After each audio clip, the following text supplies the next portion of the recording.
one through, went all the way through. Charles Alandu back to touch it for Jacksonville. Chang is one of a number of Cubans on this Charleston roster. They have 3 Cuban players who were on the Cuban national team and all made the jump defecting back in 2012 when Cuba played a match in Canada. Talk about overcoming a lot and having a long road to get here. Boy, and you wonder if that's going to continue to happen with the defect. I mean, you hear that all the time when Cuban national teams come play in the U.S., but now with the treaty opening up a little bit, the relationship between the U.S. and Cuba getting a little bit better, if there's going to be that much of that defect, players just going to naturally start playing here. Little 1-2 from Burke to Otter and back to Burke. Crosses in. Header, Fondy, side netting.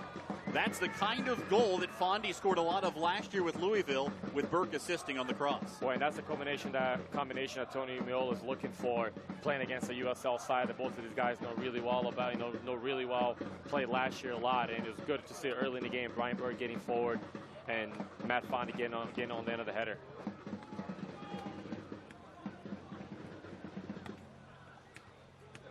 Tyler Ruthven, a header forward, headed back by Sean Ferguson, who wears the captain's armband for Charleston. Now Burke. Kevon George, former Columbus crewman. Had the Armada won their first U.S. Open Cup match last year against Richmond, they would have played Columbus. Kevon George may have played against the Armada in that case. Instead, it was against Richmond. Here's Sean Nicklaw. George, mishit there. Dante Marini closing it down. And you see the change in the middle for the Armada as well. And Nick Pereira played the last 2 games with Lucas Cagli still being out of injury. Here's Burke working hard. At the byline. Centers in for Fondy. Barrow in the box. Danny Barrow, a shot. And it's smothered by the goalkeeper, Odisnell Cooper, one of those Cuban refugees. Boy, another nice combination from Brian Burke on the right-hand side. Early ball into Matt Fondy. Does a good job of holding on to it. And then Danny Barrow just has really nice feet just to get around traffic and get the first shot off. Talk about the Cubans who have had a lot to overcome. Cooper has even more to overcome. He's legally blind without glasses. So he's got to wear this. He's not wearing any specs out there. He had to get the contacts in to be able to play when he came from Cuba. Wow. Now talking about a goalkeeper that has impaired vision, those contacts must be a really high grade, because typically that's not what you want to hear about your goalkeeper that's got a tough eyesight. He was the Batteries Player of the Year a year ago in 2015. All right. There is Tony Miola. He's got a good optometrist then. For Miola, this tournament means an awful lot, having played in Kansas City for a team owned by Lamar Hunt. And when the Lamar Hunt U.S. Open Cup is the competition, you know that there's extra special meaning for Tony Miola. Played ahead for Fondy, who scored 2 goals on this pitch in the preseason against JU. Not to bring up bad memories for you, Mauricio. Yeah, thanks, Cole. Here's Fondy again out wide. Swings it in. Over the head of Junior Sandoval. Takes a hop over the top of O'Brien Woodbine. Chased onto at the touchline. It'll be a throw for Jacksonville in the attacking end. Charles Alandu. And a corner coming for the Armada. With all joking aside, even though Matt Fondy did score here against my JU team, players do remember that. They remember places that they scored at. They remember places that they were successful at. So I guarantee you this has something to do with Matt Fondy replacing Keda and starting lineup tonight. Junior Sandoval will swing it in from the corner for Jacksonville. Sends it in over the top. Burke had a shot at it. It was cleared off the line. How in the world did that one stay out? Corner kick coming for Jacksonville again. Unbelievable. Well, what a save by Cooper there. He's in the replay. Brian Burke gets through the defense. And what a stretch. A gymnast open up on a full split and is able to knock the ball out of the line of the goal. Some really good pressure from the Armada team here. Probably the most dangerous set piece that they've done so far in this season. Here's Sandoval swinging in again. Burke again. Another corner coming for Jacksonville. You think Brian Burke wants his game, Cole? He's heavily influenced right now. He's gotten 2 early crosses in. He was able to get in on a set piece on a corner. Junior Sandoval crossing. Burke he just missed. They had a good opportunity to get a lot of behind the goal. Sandoval again. right-footed outswinger. Headed high, and another corner. It's corner kick practice for the Armada right now. Yeah, and right behind them is section 904, getting all the cheering, all the support that they need. Third corner in a row for the Armada. Third from this side, fourth overall. Here's Sandoval yet again. And cleared out this time by Charleston. It'll be a throw for the Armada. Last USL match for Charleston, a 2-0 loss to Louisville. It was the first home loss in over 2 years, 29 straight games. Finished that contest with 10 men for the final 39 minutes. Tony Miola's side, a 1-1 draw against unbeaten Indy 11 on Saturday at Community First Park. Yeah, and a really good first half against Indy 11, and then Indy 11 figured out a little bit how to stop Denny Barrow, which was very influential in the first half, and a pretty even game towards the second half. Both goalkeepers making some good saves. For Charleston Battery, they have a fortress there in Charleston in their stadium, beautiful stadium. They know how to play there. They're a tough team to play against. The Armada visited Blackbaud Stadium last year, a week after playing and beating Philadelphia Union in their inaugural match. They had beaten an MLS side 3-1, all kinds of excitement and interest, and in front of over 13,000. And they went up there to play a scrimmage on a chilly, damp day in Charleston that didn't have nearly the energy. In fact, they didn't have tickets available. There were Charleston fans who could stop by if they wanted to, but it wasn't really a ticketed event. No. So talk about a change in atmospheres from one game to the next. Well, and that's the beauty of soccer and the venues that you have. And you see this in Europe as well, especially in England FA Cup. Sometimes they do go to the smaller venues to host some of these big games. And players have to be able to adapt to that. You know, the facilities are all good. They're all good services to play in. Here's Fondy, middle of the park for Jacksonville. He's got Patrick Otter on his right, leaves it back instead for Kevon George. George right in the middle of the park. Most of this opening 10 minutes has been played in this half. The attacking half for the Armada. Otter, who's played as a left back and a right back for the Armada. It's the first time in his career that he's been a defender. Now back into the midfield tonight. Nicola feeds it for Danny Barrow, top of the box. Trying to find some space. The 20-year-old Barrow swings one in over the top, headed high once, fought for, and punched to the side by Cooper. Kept in, though, by Sandoval. Another sky ball.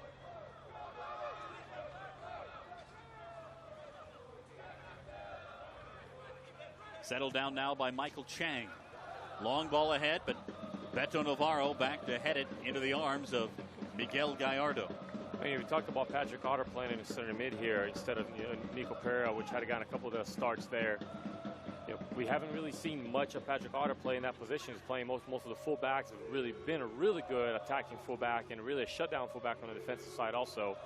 At the end of last game, we saw a little bit, the last 10, 15 minutes, get into the middle. Coach Miller liked what he did and want to give him a chance in this game to start in the center mid position, as he's played there before. Jim Rooney has coached him on the national team as a center midfield player, more of like an attacking player. And so he knows he's capable of playing there. Now, it's the timing and speed, and you can see from this last transition on the ball that he wasn't as comfortable playing in that role. But you get the timing of the game there. Saw Tony Miola there, still instructing from the side. Burke tried to cross one in, it was blocked out. And another throw for Jacksonville. Barrow quickly touching it to Otter. Sends it into the box over the head of Fondy, cleared out by Charleston. Now here is Romario Williams. Changing fields on a diagonal ball, looking for Chang, but overshot him, and Nicola back to cover it up for Jacksonville. They're pretty comfortable for Jacksonville right now in the first 12 minutes of the game. Had a lot of good chances from corner kicks, set pieces, and Danny Barrow, once again in the first half so far, having a really good impact in the game. Here's a ball let out. Otter on the run, trying to get there before it goes out. Got there, but just not in time, as Ferguson was back there along with him. Nabil Hackshaw as well.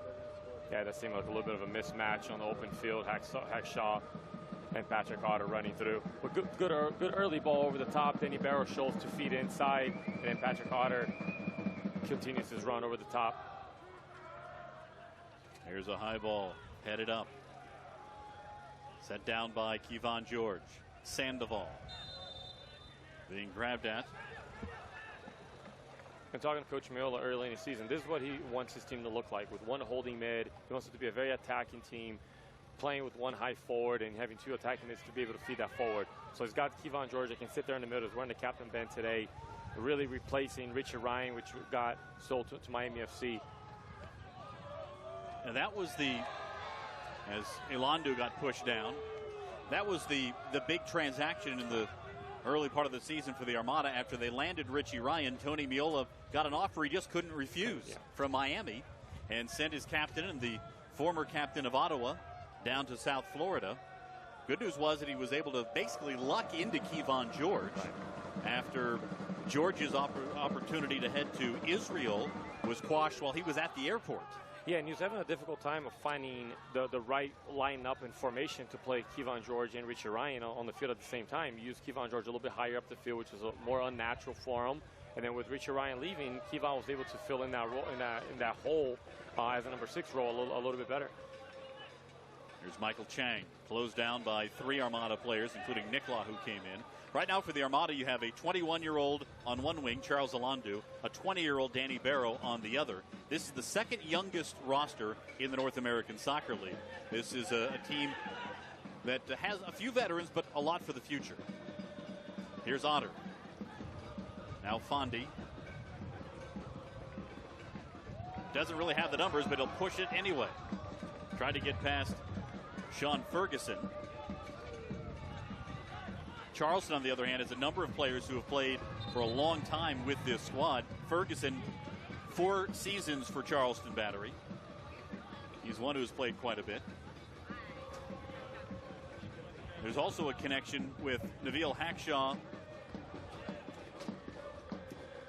Atola Guerra, and Kevon George, all Trinidad and Tobago nationals. This one across the top of the 6-yard box, cleared out. Yeah, there's a lot of Caribbean players on this field here that know each other extremely well. You see Junior Sandoval, nice little shifty move on the left-hand side. A little bit of a elastico on Ferguson. Here's Otter. Now Danny Barrow. Danny Barrow just has an ability to keep the ball so close to his feet. He's such a small player. His turning radius is so tight. It's very difficult to get the ball away from him. You're seeing Charleston really sit in here, looking for a chance at a counter. And here comes an opportunity for the counter for the Battery. Long one played ahead for Romario Williams. 6 goals on the season for Charleston. And Beto Navarro was collared and pulled back. Foul on Romario Williams. Williams tied for 4th in the USL with those 6 goals. Yeah, and you saw there, and Beto Navarro did a really good job of, if you allow Romario Williams to turn on you, he's a really good post-up player on top of the box, but if you allow him to turn on you and try to face you one-on-one, he's really dangerous. So Beto Navarro did a really good job of just keeping him in front of him and earning the foul on the way back. Barrow pushed down, no whistle. They say play on.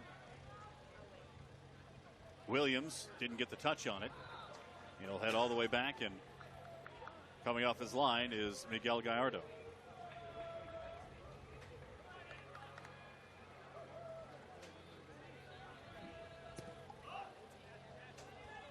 Gallardo came on in the 57th minute on Saturday. He'd been the starter for every game this year, but Sebastian Evers got the call on Saturday and injured himself on a goal kick, pulled a groin muscle. So Gallardo went back in, and it's interesting. Gallardo started the U.S. Open Cup match last year for the Armada. On a little back heel here for Otter. Otter in the box, a chip and a goal, and the Armada have early life. And Corey, that's exactly what they're looking for from Matt Fondi. Great post-up play inside the box. Good entry ball from, might have been Danny Barrow there, into Matt Fondi. Does a good job of holding it up, and the attacking mids do what they need to do. Play off of your target forward, scoop it up, and was soft little touch around Cooper to put their Armada up 1-0. It's a good start from their Armada so far. Get themselves up on the scoreboard. You can see there, nice little free from Junior Sandoval, actually. Double flick from Matt Fondi, and Patrick Otter showing his offensive talents, chipping the ball a little bit off speed. Great view from behind there. Cooper really got caught in his tracks. Armada up 1-0. Patrick Otter making his first appearance for the Armada as a midfielder. He'd been on the back line and it pays dividends in the 17th minute. Yeah, when you play, he's really playing that number 8 role, allowing Kevon George to sit more in front of the defense and protect the defense. Junior Sandoval should be the player to combine. And in a perfect world, you want your 2 attacking players, attacking midfield players, to combine with your forward, and exactly what happened. Little flick from Junior Sandoval into Matt Fondy, another flick from Matt Fondy, run past Patrick Otter inside the box. We talked about chances that the Armada have been creating the last couple of games, better quality chances. We saw that in Ottawa a little bit, and then we certainly saw that against the Indy 11 with Keita playing the high role. And this is exactly what Coach Miola is looking for from his forwards. It hasn't been so much the lack of chances. It's been just the opposite. It's been the lack of finishing. The Armada are second in the North American Soccer League in shots this year. And there have been very few games in which they haven't had multiple opportunities at goals that have just been either squandered by the Armada or a great defensive player saved by the opposition. Long ball over the top. Fondy chasing onto it, but O'Brien Woodbine gets there first. Right, because we've seen a lot of those same exact chances before. Has some pressure applied here by Chris Sonis. Gallardo will have to play it with his feet.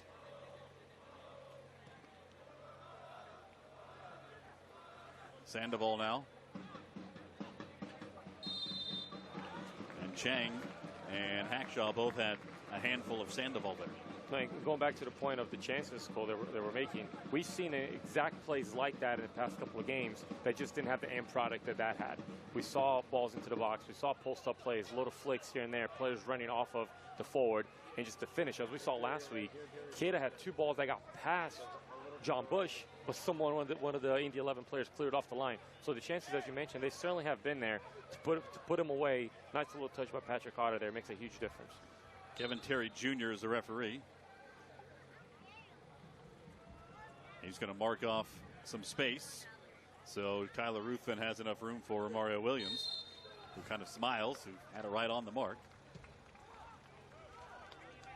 It'll be interesting to see Charleston Battery start coming out a little bit, putting a little bit more pressure, because you see their forward players are pressing, but their back line is really not stepping up.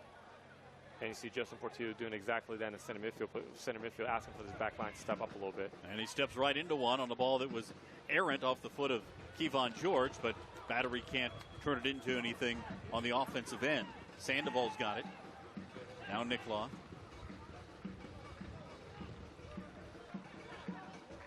Sent over the top and over the head of Forrest Lasso.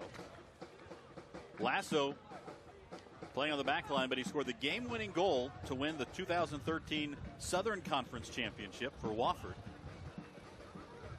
Beat Furman. Don't bring that up around Andy Kidd. Or Clint Dempsey. Here's Chang. Puts one over the top for Woodbine on the run. Ruthven is back, though, and the former New York Red Bull sends it forward. Ruthven's had an interesting path in the U.S. Open Cup. Basically got the attention of New York Red Bulls playing in the U.S. Open Cup, but also was at the end of a match sent off, playing for Harrisburg at the time, was sent off. Red card in the 89th minute. So he was suspended for the next game, but didn't play in the following year U.S. Open Cup. Wound up playing 2 years later, was later deemed to be an ineligible player because of that. And so he's had ups and downs for sure. He says if it weren't for the U.S. Open Cup, Red Bulls might never have found him. Here's Danny Barrow. Ilandu, the Cameroonian, leaves it for Sandoval. He's got Nick Law on the left. A run by Fondy, and headed away by Charleston. Yeah, and that's the name that we haven't called much as of yet, Charleston Landu. I mean, you know what he can do when he gets an opportunity, but we just haven't seen too much of him yet. Williams and Ruthven, a good physical matchup there. This one set over the top, headed down. Here is Chris Sonis, a shot in, and we're even at 1. And a lovely ball from Romario Williams over the top to Sonis, number 25. And Miguel Gallardo just got stuck in a little bit of no man's island there, didn't really come out, and Sonis was able to put it nice and away, now to even out the game at 1-1. Sonis, who came up through the New England Revolution youth system and then later played for New York Red Bulls 2, able to get past on a ball that got through, and that was all started by the physical play of Romario Williams out here against Tyler Ruthven on the near side. Yeah, he just put a little ball over the top, and Beto Navarro tried to win it in the air. Ball got past him, and Sonis, to be fair, did a tremendous job of bringing that down with his chest and calming it down in order to have a good finish. So we're level at 1. Played ahead for Fondi, being pushed by Forrest Lasso. Another one played ahead for Williams. He beat Navarro to the spot, but couldn't keep his feet. And it's all the way back to Tyler Ruthven. And you can see how quickly things can change. Really, Williams still down on the far side, by the way, for Charleston. So right now, Battery at a man disadvantage. Here's Fondi making a turn, trying to get wide. And pushed by Ferguson from behind. Free kick coming for Jacksonville. Williams still down at the other end of the pitch. Yeah, and the Battery players are complaining that Armada didn't kick the ball out as Williams was down. The argument is going to be that Williams is on the opposite side. He's not in an injury-like situation. See the replay here. Why Ferguson just purposely fouled Fondi because they thought it was unsportsmanlike conduct from the Armada not to kick the ball out. And to be fair, Romario Williams kind of just fell on his own on the opposite side. He's technically off the field. Not really the Armada's responsibility to kick the ball out. There are some unwritten rules there, and sometimes they're unwritten fairly hazily on when to kick it out and when not to. Yeah, I mean, if it's in the middle of the field, if it's in the middle of the play, but technically Romario Williams is offsides. He's off the field. You know, he's right on the line. Good opportunity for the Charleston Battery players. Let's take a look at Williams. Got off balance with Navarro coming on. Yeah, probably got the worst of it on that. Looked like the turf came up there a little bit. Regardless, Armada earns themselves a free kick. And for now, Battery will play at a man disadvantage. Williams taking plenty of time coming off the pitch as Sandoval will line this one up on a free kick. And an angle that can create some opportunities for Jacksonville. Sure, absolutely. You can sense Sandoval can either get a shot, get a strike on goal here, get a cross off. A little 1-2 with Charles Delando that's near the ball. And now, instead, he'll just kick it out after all that. Well, that's part of that unwritten rule that you're talking about. When is it the team's responsibility to kick the ball out? So even though they earned a free kick, Ferguson purposely fouled Fondi. Junior Sandoval got the word from Coach Miola to just kick the ball out and just play it even. Let's have a do-over here. Additional Cooper. Cuban goalkeeper. Sends it down. Williams back in. Burke, an overhead ball, and again, a Battery player down. Might have gotten hit in the head, says Kevin Terry Jr., the referee. Saying that's different. Player got hit in the head. Referee's got the ability to call the game. It's in the middle of the field. So he's got that discrepancy to call the game there. When the player's on the opposite corner by himself, rolling over, didn't really look like he was hurt. Well, it seems like the Battery players are really feeling this heat here. Take another look at it. Looks like a head-on-head with Kevon George there. Yeah, you wouldn't think that folks who play in Charleston would have too much of a trouble with humidity in Jacksonville. It's only about a 3-hour drive, and Charleston can be every bit as tough to play in from the heat and humidity standpoint as it is in Jacksonville. As you take a look at Nabil Hackshaw coming off. Yeah, I think that's the weather in general right now here in Jacksonville, and certainly I'm sure in Charleston is the same. Just there's been a bit of a change of the climate, a little bit warmer this week. Start June 1st. Very humid here in Jacksonville. Beautiful day, beautiful evening to play. The sun's starting to come down. Lights are on here at Southern Oaks Stadium.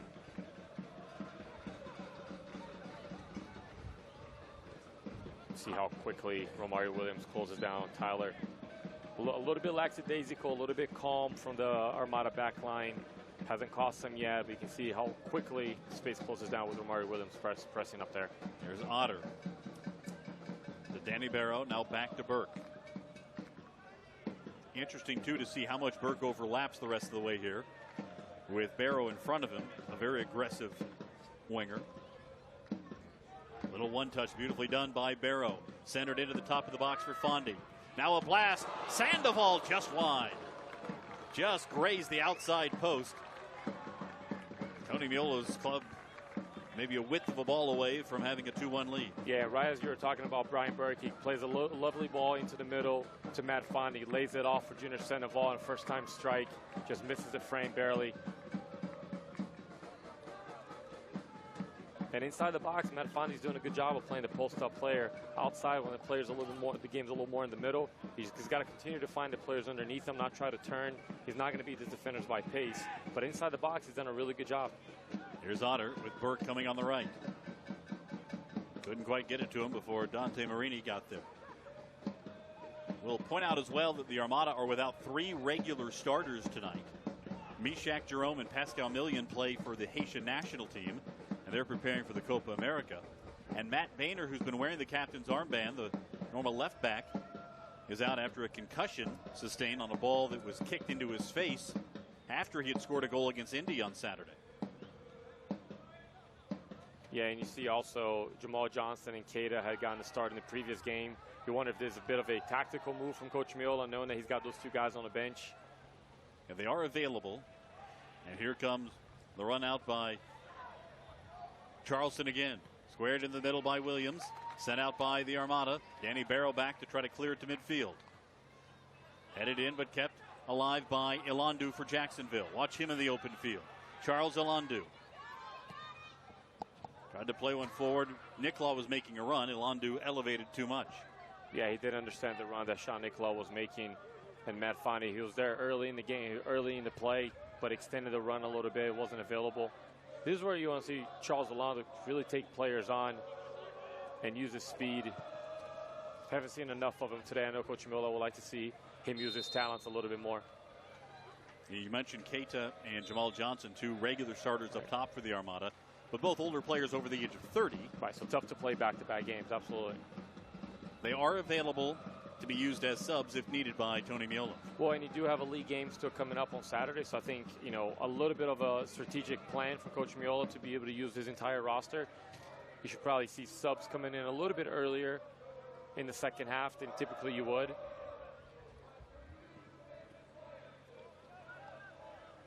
Navarro calmly heads it forward.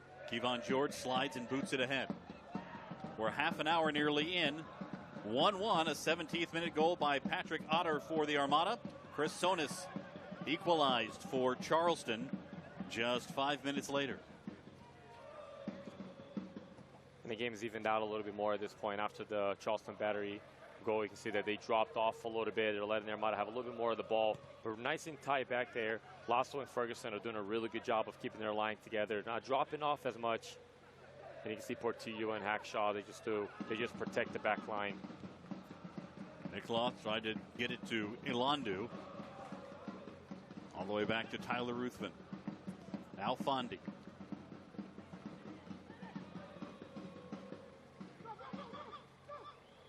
Charleston very nearly wasn't in this game. I'll tell you about that in just a moment as Otter tries to put a move on. Now Burke. Centering pass, headed away by Justin Portillo, and then spoiled away. The Battery actually lost to the Villages, a 4th division team, on PKs after being level at 2, but the Villages were deemed to have used an ineligible player, so Charleston got the move on to the next round. Yeah, it was a disappointing result for Charleston in Charleston, playing against a brand new PDL team in the Villages. And the game went over to overtime, went over to PKs, and the Villages beat them, and only to find out the next morning that one of their players that played in that game that was rostered had previously played a qualifying round for another team, which is not allowed in the U.S. Open Cup to play in the same calendar year for 2 teams. So they had to declare themselves ineligible, disqualified the tournament. And so a tough night for the Battery, a much better morning. Williams in the corner. Wins a corner kick for the Battery. Sean Nicola having a little conversation with one of the assistant referees over on that side. A little patchy area. And you can see Cheng there on the ball. Him and Marini have switched around. so they're calling it a free kick rather than a corner.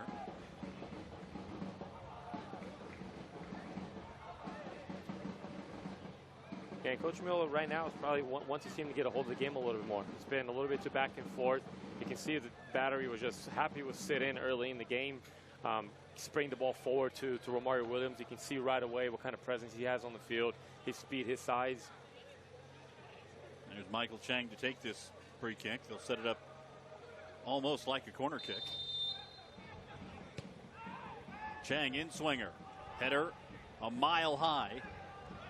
Slapped at by Gallardo, who was interfered by Williams in the box. Beg your pardon, that was Hackshaw. Yeah, and Hackshaw got contact with Miguel Gallardo first, not allowing Miguel to jump up and to get the ball inside the 6. Contact with the goalkeeper, as you see there. That's always a free kick. Dangerous set piece from Chang though into the box. A lot of size from the Charleston Battery players. Long ball played for Fondy, who's posting up again for the Armada. But cleared out by Charleston to midfield. Kevon George a header brought down by Michael Chang. Ruthven got to it first, winning that second ball. Now here's Alandu. He's got Nicklaw overlapping on the left.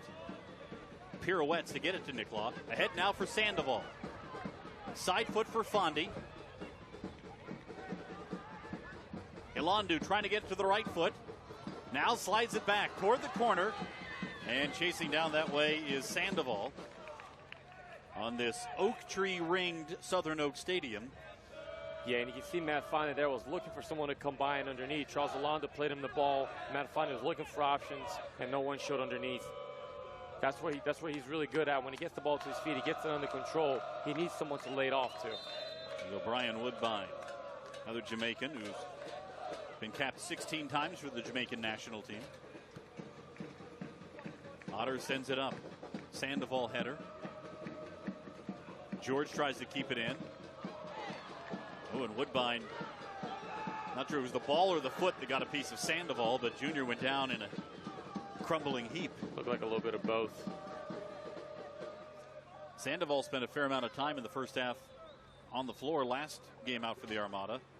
Ooh, yep, got the spikes right in the midsection. Yeah, there was a follow through from Woodbine there. He cleared the ball first and continued to follow through and got Sandoval right in the midsection. Sandoval checking to see if there's any damage.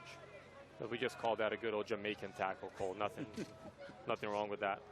You've recruited a few through the years. Well, you go over to the Jamaican Premier League, and that's a slap in the back. That's really not a big deal. Header by Kevon George, who was climbing over the back of Chang. Tony Miola with his staff next to him. And now a yellow card issued to Sandoval, who continued to dissent and proffer up his opinion. Well, I don't think he was pleased that on his previous tackle there, Woodbine wasn't even called a foul. Now something as soft as Kevon George is coming over the top, he calls a dangerous foul for Charleston Battery. And Sandoval, we've learned a little bit from him. He's a bit of a heated player. He likes to share his opinion at times. Plays with that kind of passion when he gets on the ball as well. Sent into the box. A header right into the arms of Gallardo, who was positioned well for that one. And you can see Lasso coming up huge on the second floor there, just beating Navarro and Ruffin to the ball. With Lasso and Ferguson back there, you've got 6'5" and 6'3" as the center backs for Charleston. Throw Woodbine at 6 foot. This is a large back line for the Battery. Woodbine going over the top of Alandu. Yeah, and you look at Matt Fondy as having a strong body as well, but both Lasso and Ferguson just out body him a little bit because they're just so, especially in the air. So when those two go forward and to get on set pieces, they're very, very dangerous. Then you add Woodbine, you add Hackshaw to this, and Romario Williams. That's a very tall, very dangerous team. Nicklaw will take the throw for Jacksonville. Tried to get it to Fondy. Now Fondy chests it down. A lot of yellow shirts around Fondy. Gets the shot off deflected. And should be a corner for Jacksonville, and it is. And once again, Matt Fondy's looking for someone to come by on top of the box. Patrick got it a little bit closer to him there. But Matt sometimes has a difficult time finding that quick combination with the players underneath. By the time he sees it, it's already too late. This one heads over the top. Another corner coming for Jacksonville. This will be the 6th corner for Jacksonville in this game. Final 8 minutes of regulation time in the first half. 1-1, Armada and Battery. First meaningful matchup in the history between these two clubs that are just up I-95 from one another. Yeah, they play a lot of games in preseason in the last 2 years, but none in a regular season. The only way that they would play in a regular season would be in a U.S. Open Cup game like this, where the divisions kind of separate themselves and they play against one another. Interesting, too, somebody pointed this out to me on Twitter. Both the Battery and the Armada have the cannon as part of their brand. So a little cannon rivalry, perhaps. Sandoval sends one in. Burke, a header. Couldn't direct it the right way. Barrow tracks it down, now playing on the left. Here's Danny Barrow. High cross goes all the way through the box to Sandoval. Sandoval chips one in. Try to get it to Ruthven, who couldn't head it out in the second phase of that corner.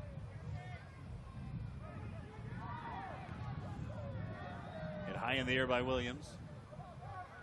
You can tell why he plays as a forward, because that's 2 bad clearances from Romario Williams. George with a shot from distance.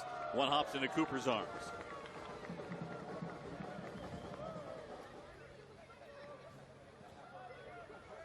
Maybe the 6 goals he scored might have something to do with that forward ability as well, huh? Here's a long ball back the other way for Charleston, headed away by Ruthven, who's been very aggressive in the air as usual. Now Woodbine. Well, funny thing about Romario Williams, when we actually recruited him to come play at Central Florida, he came in as a holding midfield player, then eventually we put him as a center back because he's so physical, so strong, technical player. But more often than not, he made mistakes like that inside the box, and it didn't take too long to realize that we needed to put him around the other goal. And it's worked out for him. Here's Sonis, the goal scorer. Couldn't get to it. Trickles all the way through to Gallardo. Sonis played for a couple of different teams in Iceland before picking up his domestic career. Sean Nicola also spent some time there. Here's a ball ahead for Fondi.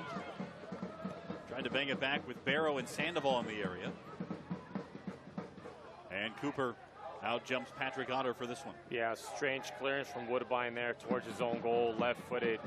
Cooper luckily was able to get up there and hold on to that ball. So another really good ball over the top to Matt Fondi, just not able to find a combination underneath with Junior Sandoval coming across. And Forrest Lasso, the most recent Charleston player, slow to get up.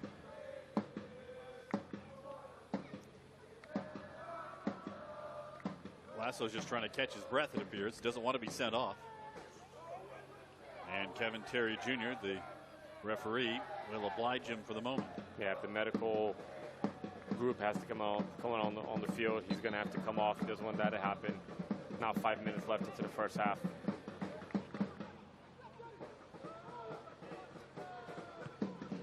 Has this first half played out as you expected? When the Armada scored their first goal, it seemed like they're going to be a little more comfortable. But with really the first scoring opportunity that Charleston Battery had, they evened out the game. So at that point, the game kind of broke up. Neither one of the teams really caught on to their possession again. Neither team had really good chances. So the game really changed after the Battery scored the tying goal. There's Portillo on the restart. This one sent way over the top and out. And it did appear early on the Battery were willing to sit in until the Armada scored. Then a dramatic tactical change. Since then, they've settled back in a bit. They did, and the Armada haven't been able to find much possession in midfield. You talked about, Patrick Otter getting the start there in the middle, opposite of Junior Sandoval. Has that really worked so far? Does he have the timing down? But this is a good game, to get that perspective. And it will be interesting to see if Coach Miola makes any personnel changes rather than just tactical changes. Gallardo, who had success in the U.S. Open Cup while playing for Orlando City's USL side. They made it to the quarterfinals back in 2013, so he certainly has that experience in goal for the Armada in this tournament. Alandu tripped by Chang. A little more positive from Charles Alandu the last couple of minutes, been around the ball a little bit more. He's so quick. Chang has no other option there than to foul him. Otherwise, Charles Orlando turns the corner and he heads upstream. Sandoval tries to pick out Fondy with a header. Punched out by Cooper.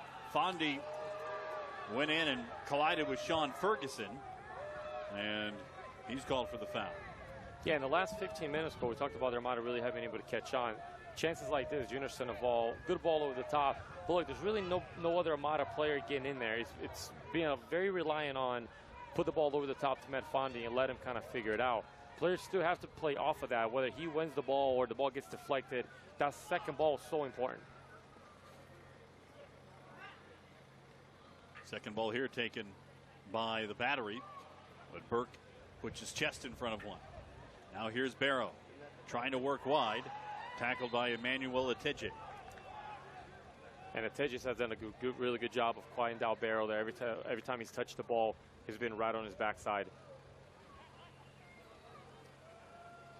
No, but Danny Barrow is a possession player. When the team has good possession of the ball, he's able to get into the mix. Right now, the Armada have struggling to find possession.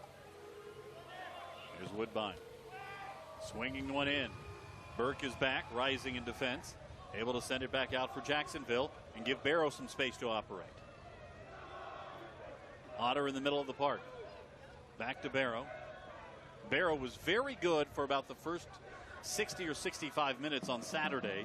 Tony Miola admitting that the youngster not quite in 90-minute shape just yet. Boy, you're going to wonder here now because he still played about 65 minutes of that game. Here's Burke centering one in. Elandu making a run to the back post. Couldn't get there in time. Well, you're going to wonder how long Danny Barrow, Junior Sandoval, players that went, not Kevon George in the back line that played 90 minutes on Saturday will be able to sustain. Here's Sonis. Back out high to Michael Chang. Sonis on the right side. He's got Portillo coming. Sandoval came over to press and wins possession for Jacksonville. Take another look at that last cross by Brian Burke. Yeah, and a good early cross from Brian Burke. And Charles Orlando just a little bit late there on the backside. But see, that's a good run from Charles Orlando, picking up those opportunities. Anything that goes over Matt Fondy's head, the opposite side of winger has got to be able to get in there. So it's a little bit late in there, but much better from him. Charles Orlando has had a lot more activity in the last 5-10 minutes. Closing seconds of regulation time. We should have a little bit of stoppage time. We're hearing 2 minutes stoppage time will be added. And now for Sonis. Chang. Portillo back to Chang. Looking for space in the Armada defense. A little heavy touch there. Gives the ball back to Brian Burke. 2 minutes. Here's Sandoval. He's got Nicklock coming on the left, but he doesn't see him. So he crosses to the far side on a diagonal for Burke.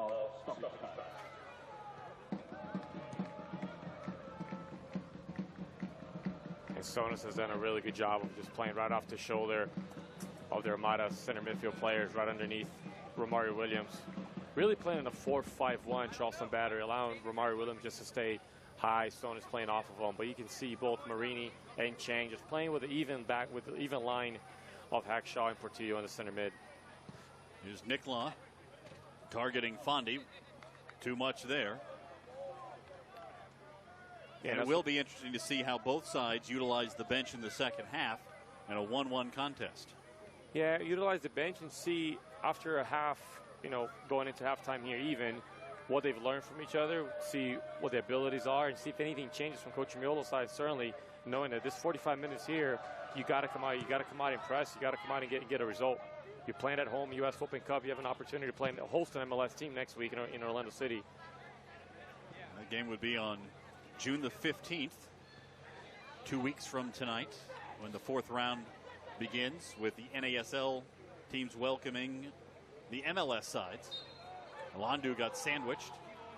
You don't know how many times in the years future to come you're going to have that opportunity to host an MLS team, a local rival in Orlando City, only 2 hours down. You kind of started that rivalry in preseason when they came up here and you beat them 2-1. you really don't want to pass up that opportunity. So you're gonna have 45 minutes to make a statement here against a USL team, a team that you're supposed to win. Certainly a very good side. But right now, game is even 1-1 and really could go either way. Charleston, 4th place in the USL's Eastern Conference, coming in. And there is the end of the first half. Jacksonville won, Charleston won. Patrick Otter's 17th minute goal, answered 5 minutes later by Chris Sonis for the Battery. Mauricio Ruiz. We've got 45 minutes of soccer to come.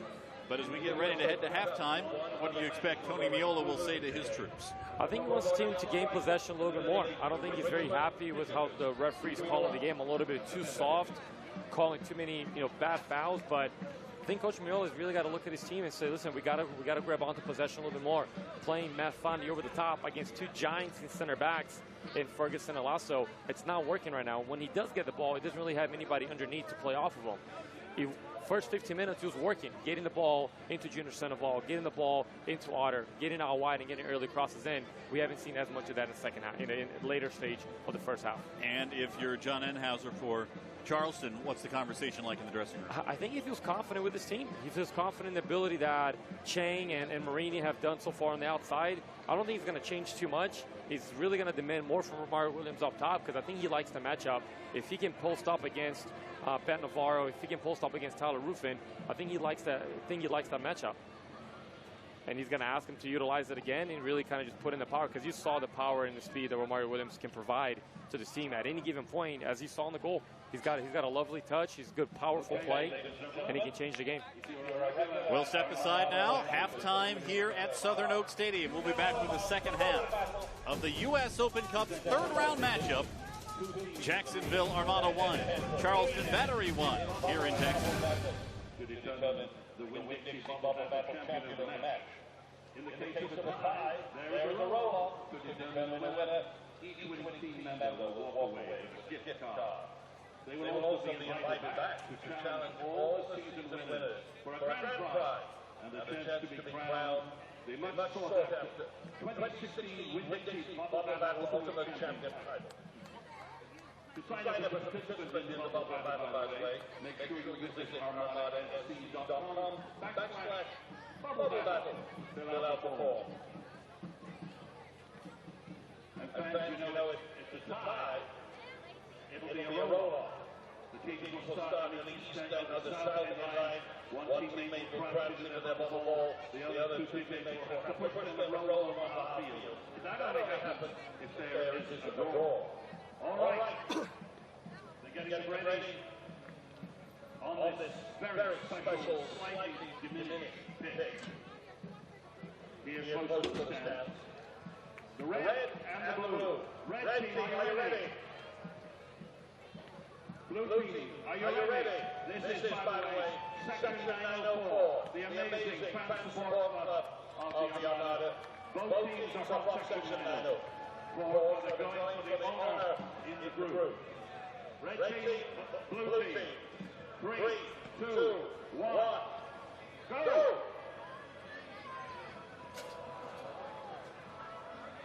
This is a sport where contact is allowed, even encouraged.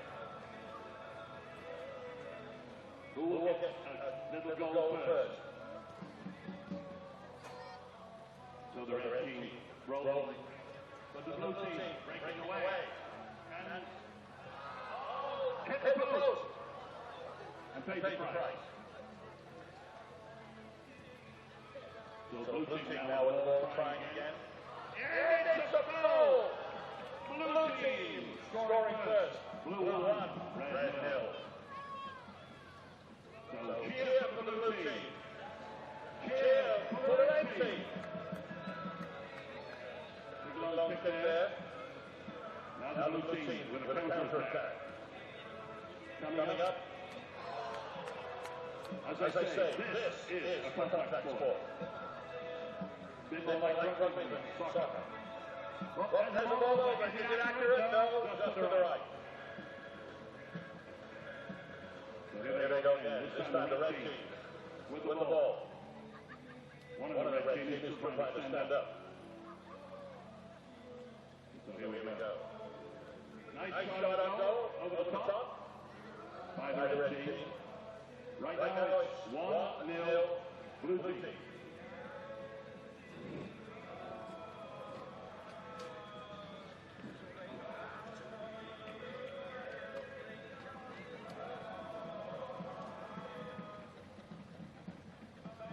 We have less than a minute to go. It's still 1-0 blue. And it's now 2-0 blue. Second goal for the blue team. Red team, you've got some work to do, and not much time to do it in. 30 seconds to go. Half a minute and counting. 2-0 blue. And the blue are going to try again. And there's another goal for the blue. Their strategy seems to be working. 10 seconds to go.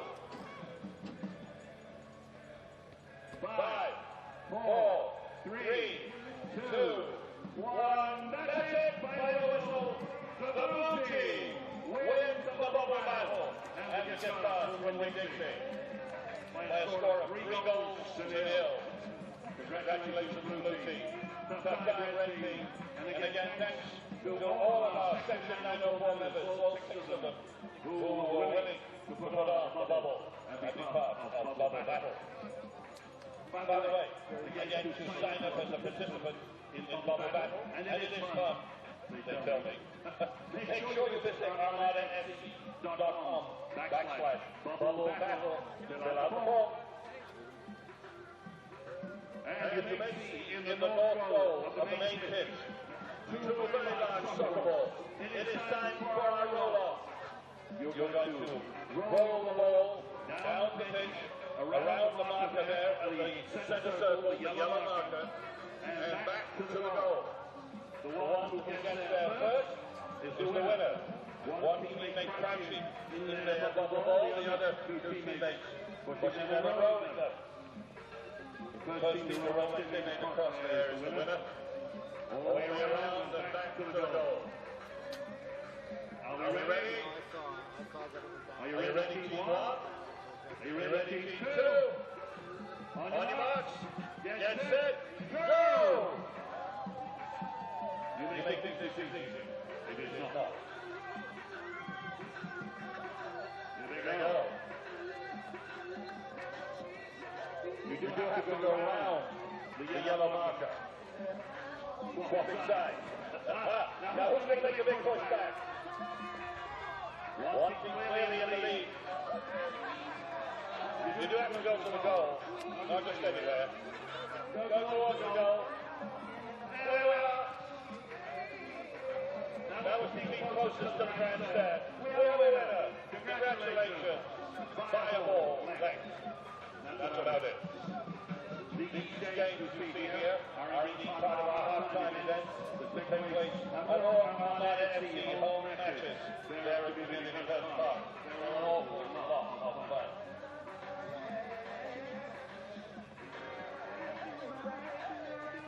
All right, you want some free stuff? Free stuff, some Armada FC socially mode and Hasana t-shirt. Look at there, they are ready to pitch. Roll them up there. Free t-shirts coming your way. This is the socially mode Hasana t-shirt box. And we have lots of shirts, so you have a chance of getting one. The pitching quality can be analyzed later. So there we go, we got some more still to go. Are you the big thrower? There she is. So congratulations to all of our t-shirt winners. Socially mode Hasana t-shirt winners. And thank you for being here for the match tonight. About 6 minutes to kick off the second half. Just a quick reminder, the Jacksonville Armada remind you to drink responsibly. Remember, alcohol sales will end at the 75th minute. 6 minutes to go before the second half kickoff.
Halftime at Southern Oak Stadium on the campus of Jacksonville University. Second matchup between the Armada and Charleston Battery this year. First in the U.S. Open Cup.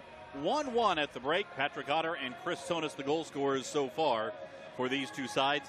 Meeting in the first meaningful game in their histories between the two. Let's take a look at some of the highlights from the first half. Starting first with the Armada on the attack in the early stages. And we saw a lot of this, a lot of interchange on the right side and a cross in. And a good opportunity, Mauricio, on the header that time by Matt Fondy. Wasn't the only time we saw that Burke-Fondy connection. The first half a lot.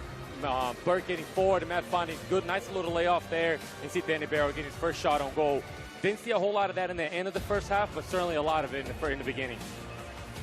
There was a near chance for the Armada there as Cooper able to clear it off the line, but the Armada finally found the back of the net.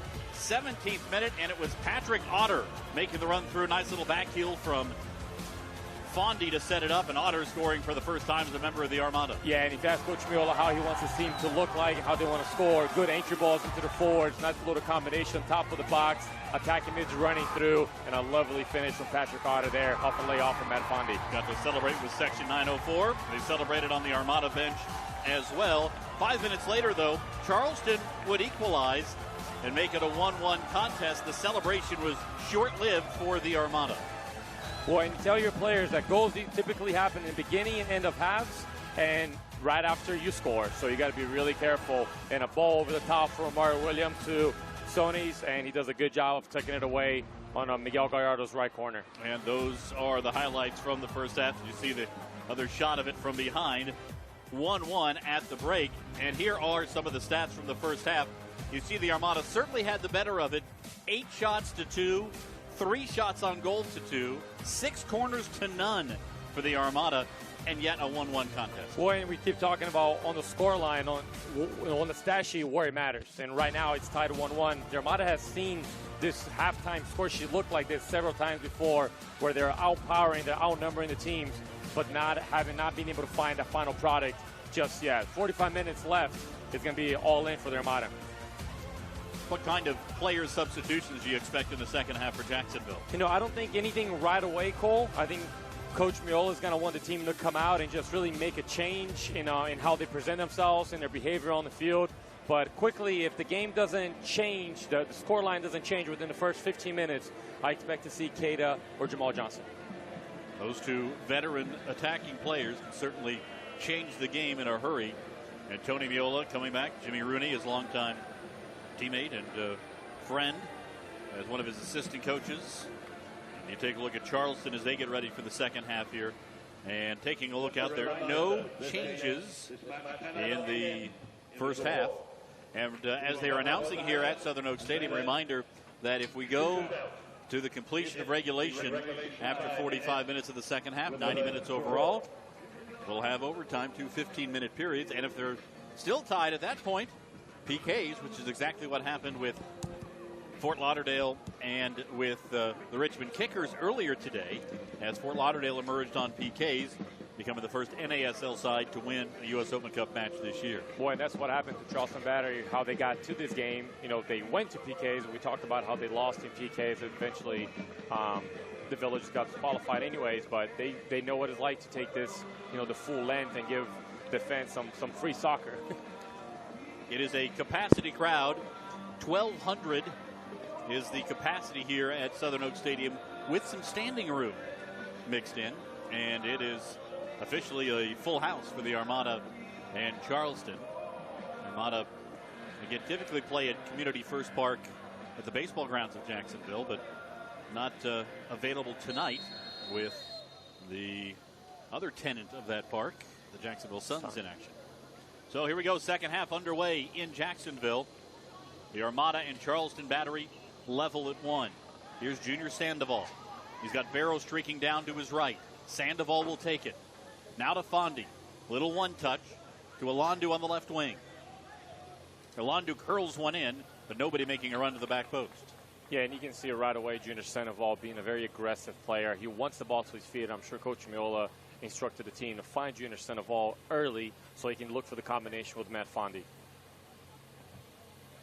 Other options for the Armada coming off the bench, remember. Jamal Johnson and Keita, as you mentioned. Alex Dixon, former Houston Dynamo player. He is on the bench. Derek Gebhard, young attacking player. And Gary Lewis as well, the Jacksonville native. And Burke gets kicked in the knee. There's not a lot of depth as far as defenders are concerned for the Armada. With Boehner out, Meshach Jerome playing for Haiti. You take another look at Burke getting clipped there. In terms of finding defenders, your next option probably Nick Perea, who has played center back in the past, but really is mostly a midfielder for the Armada. Yeah, he's done a little bit of everything for the Armada. Certainly more of a central player, but last year, due to some injuries and other situations, he did play center back for the team. So Coach Miola is really looking for Sean Nicola and Brian Burke to go the full length here. The other option, of course, you have Otter in the midfield. You can move him to the back line and get creative. Sandoval with a short two-man wall in front of him. Swings one in. Try to get it to Alandu. Sent back out. Sandoval will settle it. The Armada will reset the attack here in the early stages of the second half of the third round of the U.S. Open Cup. Trying to get it into the top of the box. Too high for Fondi. Headed back by Navarro. Now Otter to Sandoval with Burke on the right side. Here's Brian Burke. Danny Barrow.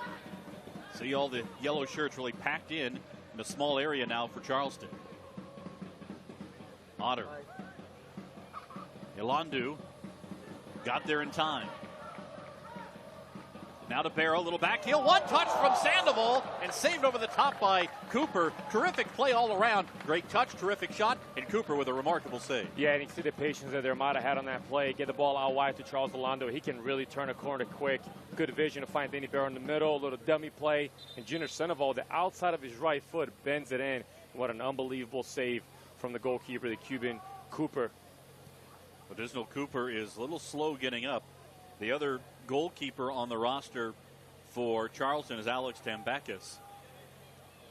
Really big acrobatic save from him. Opposite foot.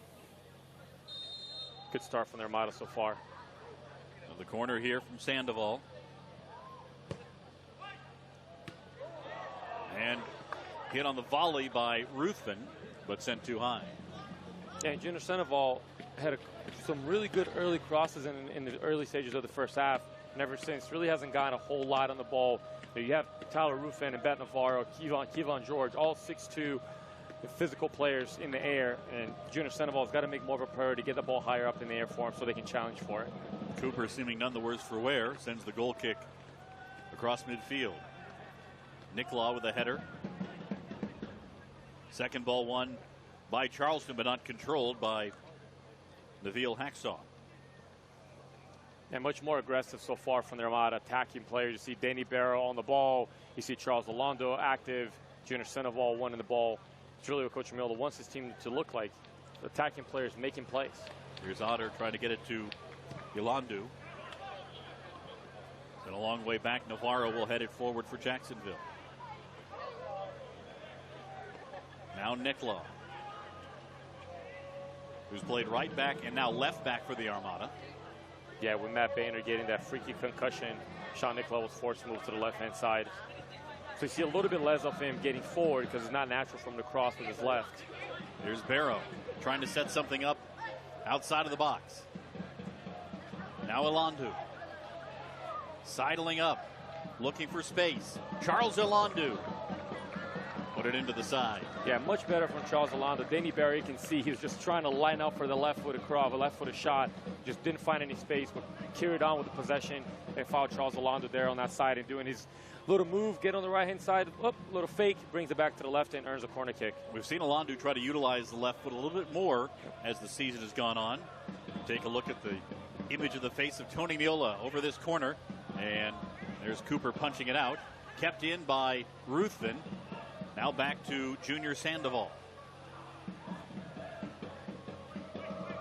Sandoval angles a pass in, sent back out, chased down by Patrick Otter. Now Nicola.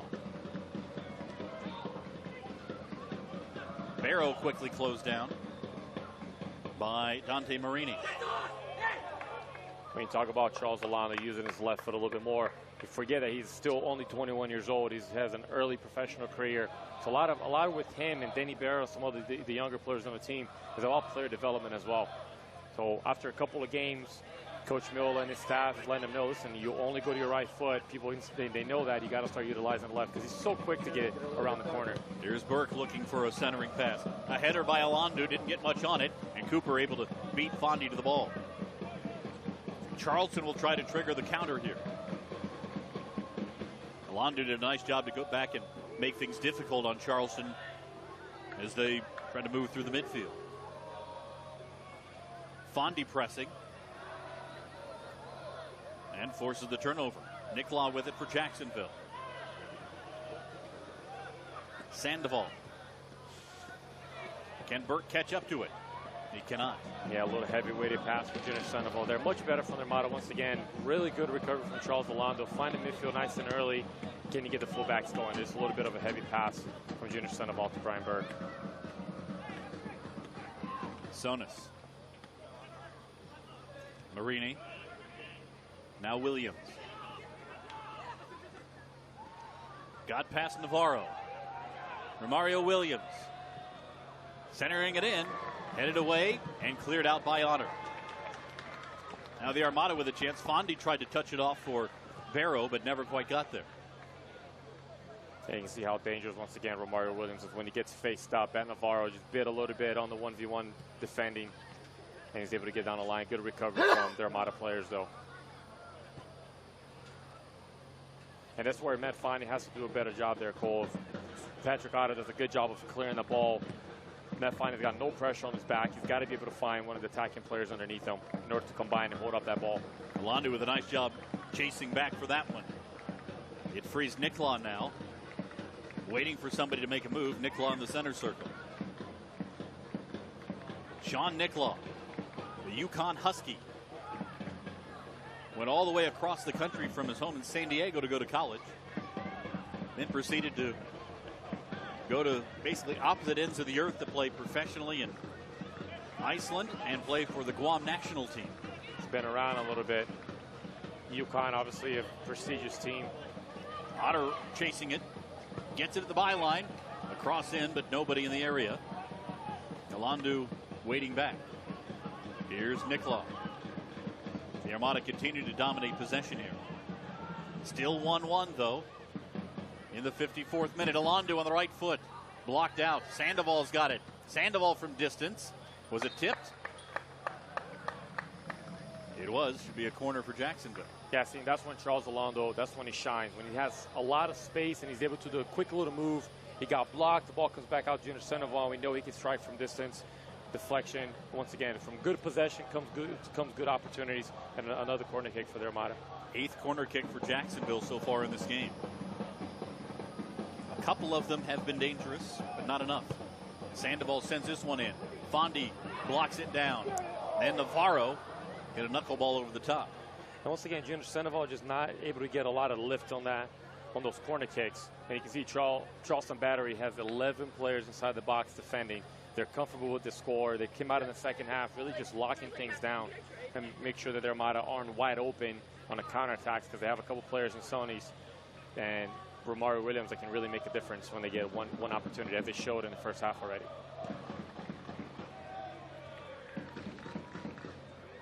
This one sent over everybody, headed back by Navarro into the hands of Miguel Gallardo. And Miguel really hasn't had much to do most of the game. Made that one opportunity on the goal, that was it. Officially just 2 shots on goal for Charleston Battery. Yeah, he had the one that was pretty routine save right into his mid-drift there. Now Burke. Barrow tried to one-touch it, lost possession. Marini coming back. Dante Marini. Swinging one in for Williams, headed out by Ruthven, kept in by Chang. Now Marini again on the left side, trying to turn Burke around.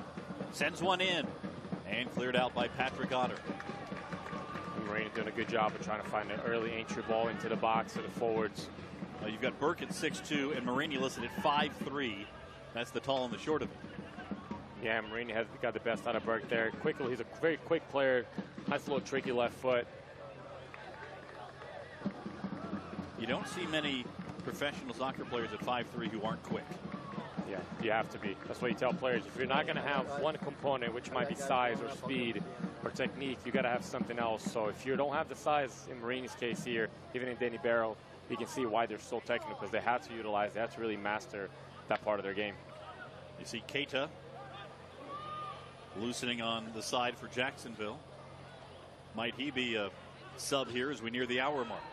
Here's Fondy fighting for it, maintaining possession for Jacksonville, getting pushed, and they call the foul on Fondy. Yeah, and Keita might be a good player to come in the last 30 minutes of the game here, try to find his legs. I think if he comes in too late into the game, he may not be able to find the game just yet. But whether he comes in for Patrick Otter at the attacking mid-row, as we've seen him before, or up top for Matt Fondy, because something that Keita was able to do with Junior Sandoval and Danny Barrow last game was really combine well and find those little off runs off of the defenders. And we haven't seen that much of that. We saw a lot of good combinations inside the box with Matt Fondy, but no really 1-2s, in order to give Keita an opportunity. Portillo. And Alandu tracking back yet again. Alandu's been doing a lot of running tonight. Yeah, he's done a much better job in the second half here, tracking back with Woodbine, which has a lot of pace and really they match up extremely well. Sandoval trying to get to it. Goes all the way back for Charleston. Now a missed exchange in midfield for the Battery. Here's Otter. In no hurry. Alandu.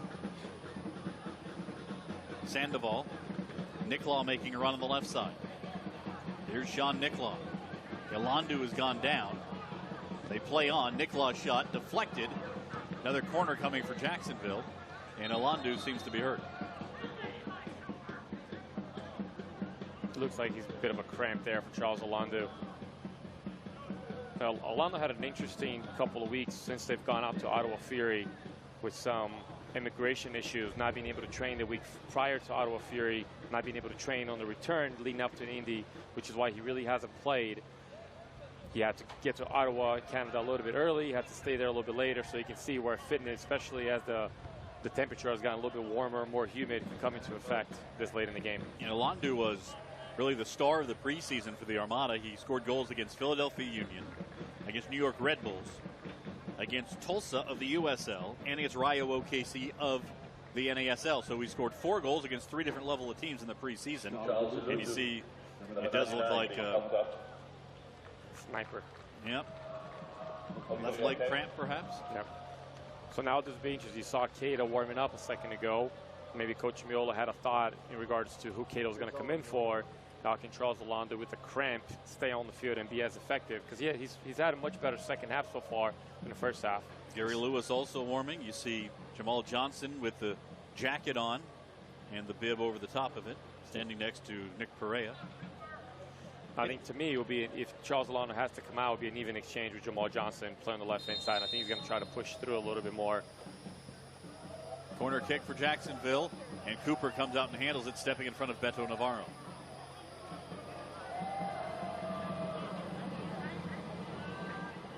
Not sure what's happened here. Cooper down there with the ball between his legs. A little bit of contact there from Tyler Ruffin going out for the ball. I think Battery, they want to die down the game a little bit. They want to extend it as much as possible. They're playing on the road. They know this result is a good result so far. But they need to come out here with the win as well. So at some point in the game, they're going to have to come out and press. They're going to open things up. There are no draws in the U.S. Open Cup. Yeah, so there's no good road performances besides the win. It's not like you're playing your regular league or you're getting a point on the road is positive. Either here you win or you go home and you're no longer in the competition. Alandu comes back on the pitch as they tend to Cooper. But getting back to the story about Alandu, he had gotten a brief look by the Colorado Rapids, but he was basically unknown, had been signed right before the preseason matchup against Philadelphia to open the year, and we didn't have much on him when he arrived, and it didn't take long for him to make himself known with 4 goals in the preseason. A guy who certainly has the quickness and the right foot to garner some attention. Yeah, and he started the season on the bench because I think tactically, because it's so unknown, really hadn't played in a very structured environment before that. I think Coach Miola didn't want to give him the nod right away, but it didn't take much longer for him to find a position on the field. Beto Navarro disagreeing with this call on a ball over the top for Sonis. But a dangerous position for a free kick coming from Charleston here.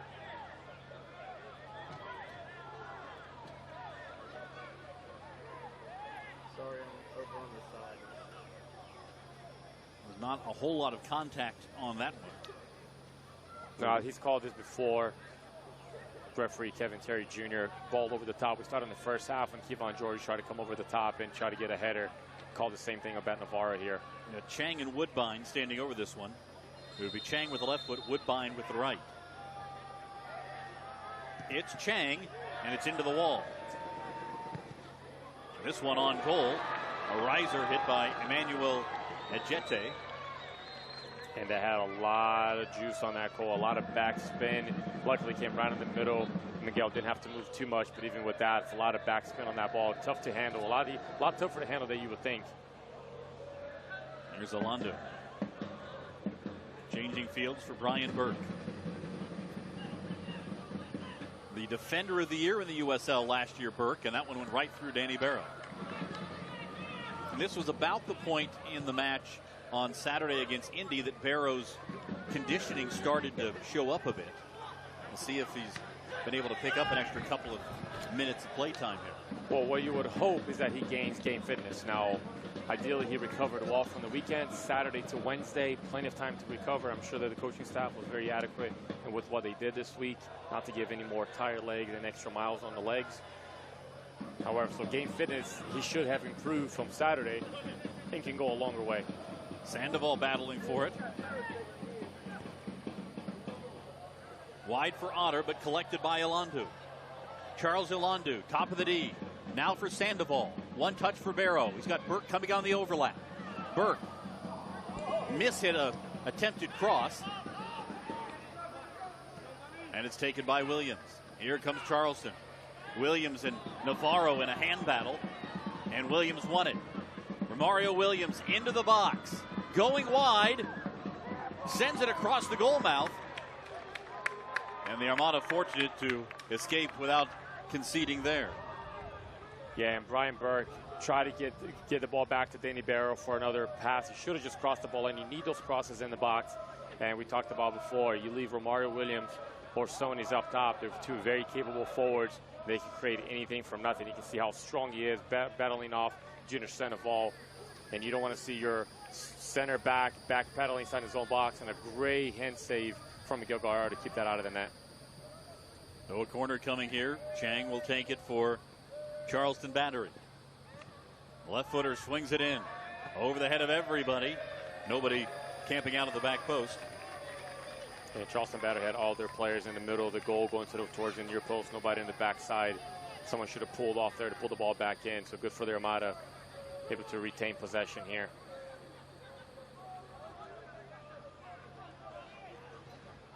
Just over 25 minutes regulation time remaining in this one.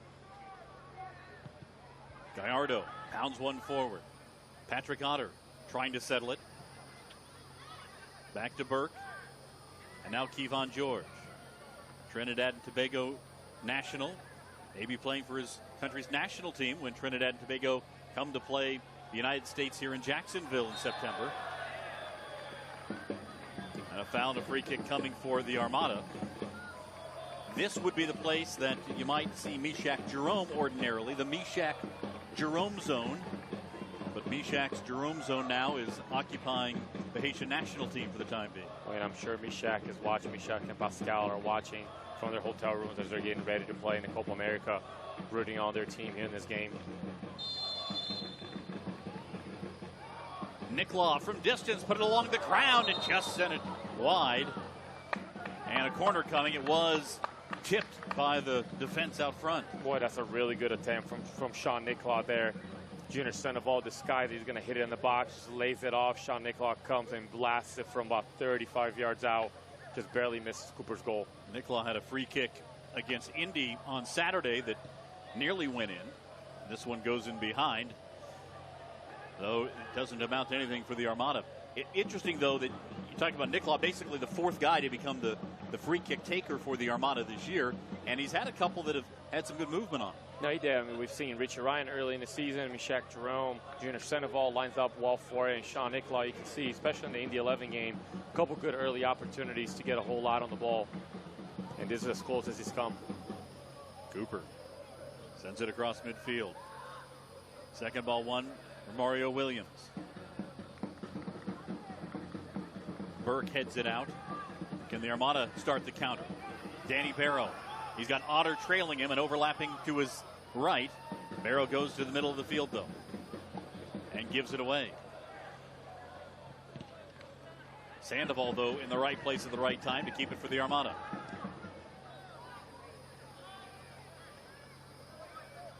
And this is where Coach Miola wants to see a little bit more movement from the attacking players, from Matt Fondy coming and going, from Junior Sandoval. A little bit too static, not enough good possession.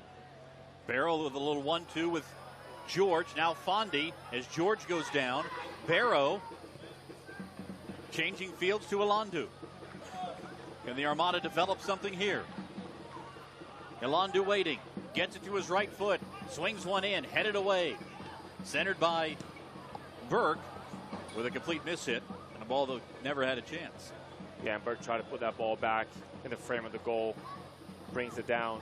Much better from Kevon George and Matt Fondy there. A little combination with Danny Barrow. Danny Barrow getting the ball out wide for Charles Elandu. You can see Brian Burke here trying to settle it down and put it back in, leaning back on it.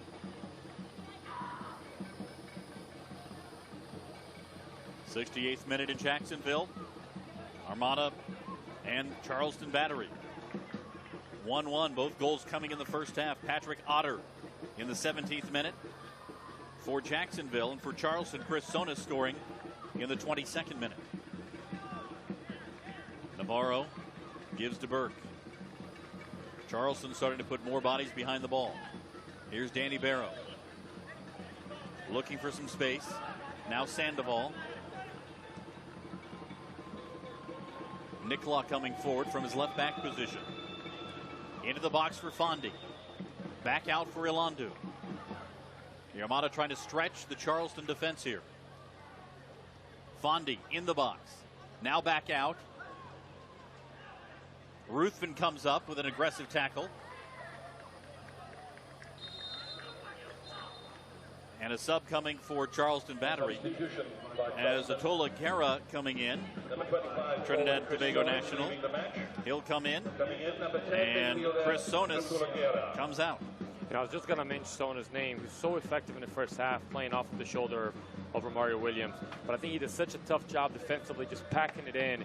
And I think his legs are just starting to get a little bit of the best of him. So Garrett comes in. See, it'd be interesting if he just plays underneath and plays with Mario Williams as well. Guerra, a veteran player, 38 caps for Trinidad and Tobago, 6 goals for that national team. And it seems like he's planning coming in to play exactly that role, right underneath, just to try to occupy Kevon George, national team teammate. And these two will know each other. Yeah. So another physical presence for the Armada to handle. And you have Mario Williams, which has shown his strength against Bet Navarro. Now you got Guerra coming in and doing a little bit of the same. Some fresh legs. Another tall player as well, Garrett, 6'3", so that could impact set pieces. Absolutely.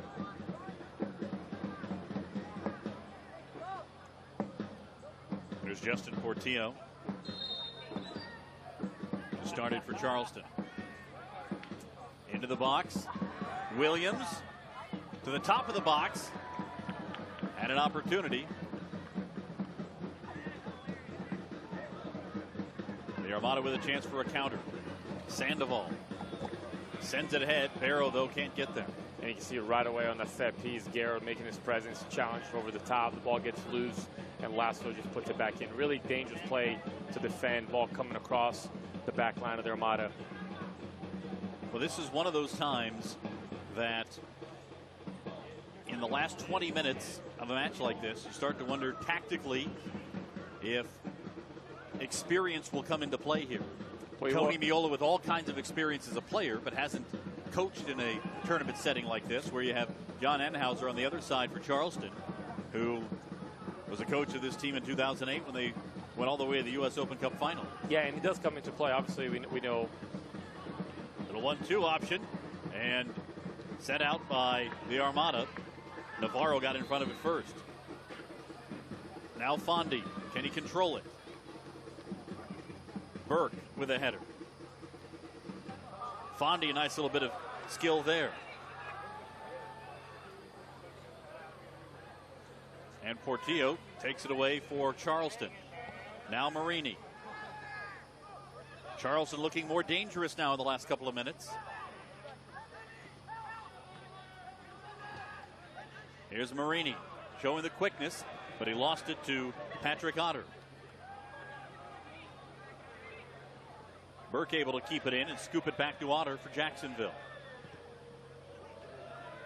Fondi with Burke on his right. Gives it to his former Louisville teammate.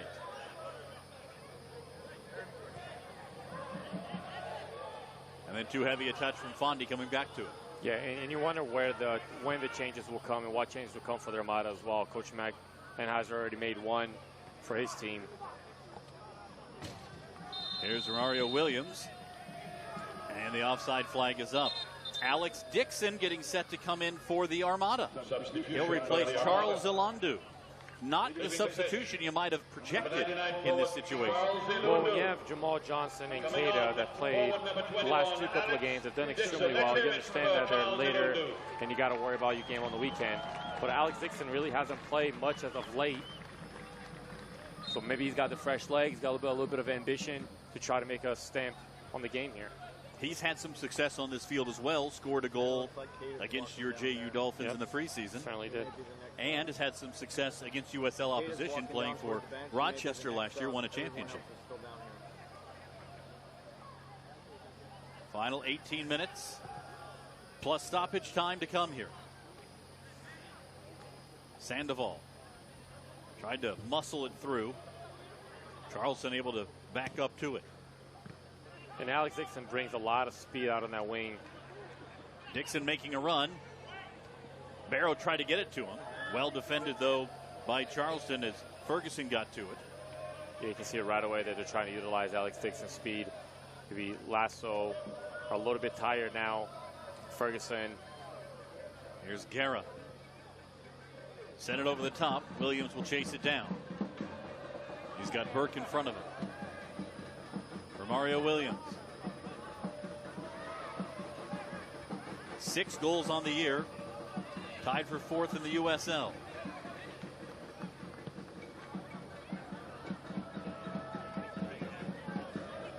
Was given a red card in the last battery match against Louisville. That cost his team to play the last 39 minutes at a man disadvantage. And Marini getting in behind. And wins a corner for the battery. Well, you can see how physical Romario Williams is. Even when he's tried to get past players, he usually leaves that trailing arm that technically gets a hit every once in a while. He's starting to feel his legs a little bit as well. But much better from Charleston battery in the last couple of minutes. And Alex Dixon, 15 minutes left into the game, a little bit over 15 minutes left coming in. Both teams starting to show a little bit of fatigue.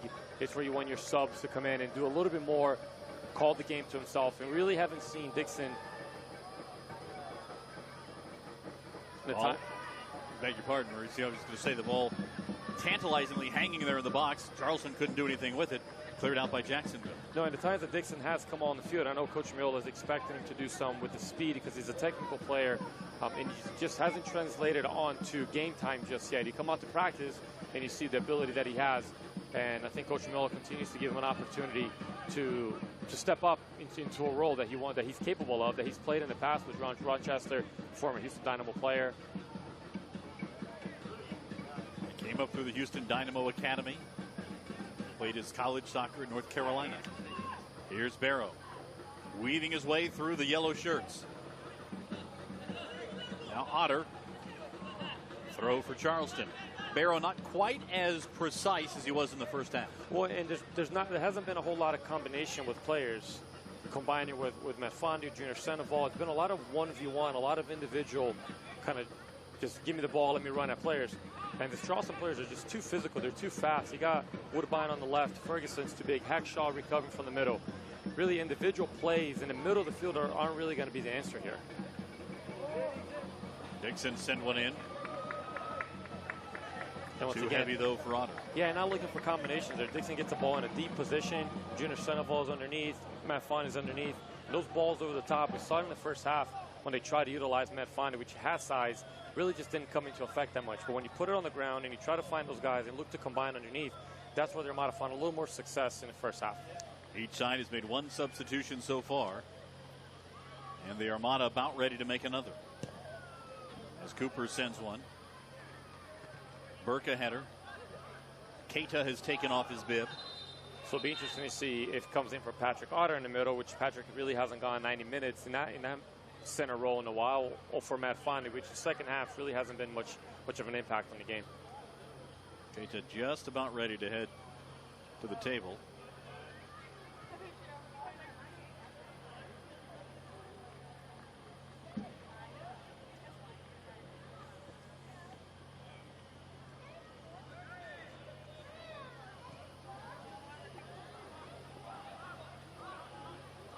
Here's Sandoval to Kevon George. Burke. Ryan Burke looking for some space. Got past Marini. And wins the corner for Jacksonville.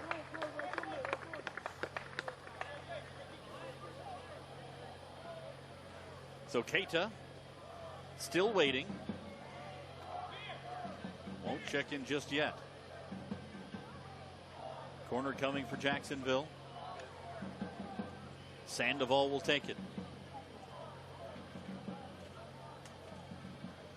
Sandoval sends it in. Deflected. And another corner coming for the Armada. When will Keita come? If he's coming in for Matt Fondy, probably would wait till after the corner kick, you would think. Yeah, absolutely. You want to utilize Matt Fondy's stature here. Nick Law just did get to it in time for Otter. And now Sandoval kicks it out to allow Keita to come in. And there is a player down for Charleston, Neviel Hackshaw. Yeah, once again on those challenging balls in the box. It seems like Keita looks to be coming in for Matt Fondy, and on this throw in here to be able to make the save. And I think that's a good move from Coach Miola. Matt Fondy really hasn't been effective, and a lot of it not to his fault in the second half. Players just really haven't found him 2 feet, whether he hasn't been showing a lot or just chemistry hasn't been there. As you remember, Fondy hasn't started the last 2 games. He's come on the last 5 to 10 minutes of each game, about 10 minutes of each game. And Keita really developed a better synchrony with Junior Sandoval, with Danny Barrow in the past couple of games. But you wonder if Keita didn't start today because he's an older player and he really can't keep up with the with the Saturday, Sunday 2 games, knowing that you have a game on the weekend of league play still. It's one thing that Tony Miola said in the preseason of Keita, last year's leading goal scorer for the Armada, Substitution by the Armada. that he was not going to be an every game 90-minute man. Coming in, number 10. And that's to be expected. He's a veteran player of more speed, a player that utilizes his physical attributes a whole lot. Certainly a very technical player, and inside the box, he can create a whole lot. But you can't expect him, as much as Coach Miola wants his forwards to do, for 90 minutes, day in and day out, it's not going to be as effective for him. Keita scored 7 goals for the Armada last year.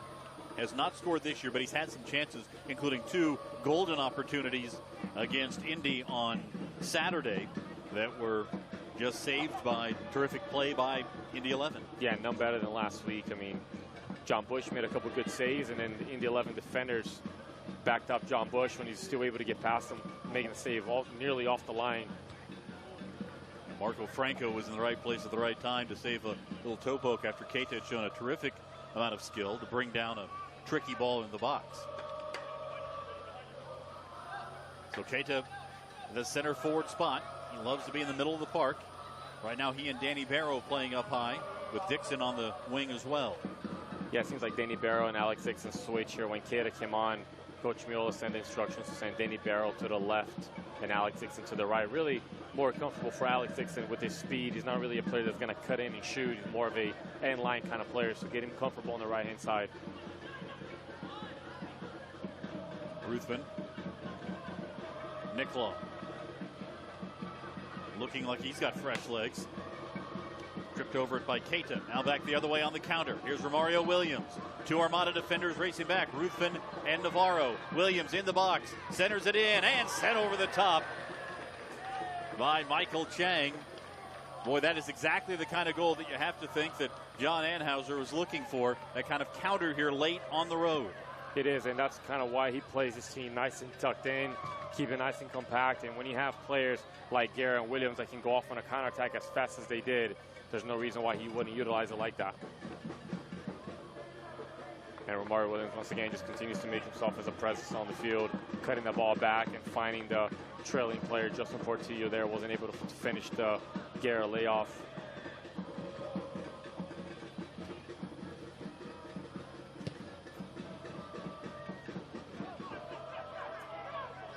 Just over 8 minutes regulation time remaining. Okay, sorry, that's a whole different word. And they mean completely Navarro just mishits this one. In the closing minutes, Tony Miola is not going to be a fan of that one. Here's Marini now for Charleston.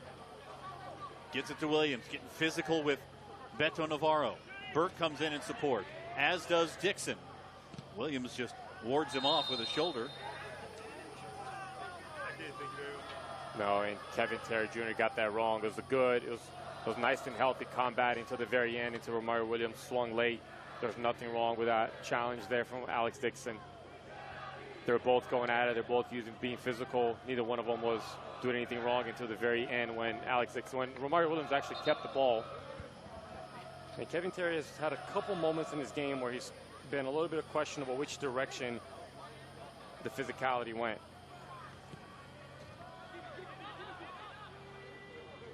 Here's Guerra. Battling for it. Sandoval came in to disrupt things. Guerra gets it out of the pile. Little one touch, and Burke came over and put his shoulder into Dante Marini as Marini was trying to make a run for that ball. Wait, you can see now Guerra, how strong he is as well. The little 1-2 combination with Romario Williams and Guerra up top. Both physical, both big bodies. And you give them a little bit of space. They're both so good on the ball. Both Trinidad national team player, Jamaican national team player, able to work their way through their Armada defense. We mentioned Meshack Jerome and Pascal Million playing for Haiti. They eliminated Trinidad and Tobago from the Copa America contention on a goal by Pascal Million. That's why those guys are preparing for the Copa, and the Trinidad and Tobago players are here playing in the U.S. Open Cup. Barrow. Give away to Marini.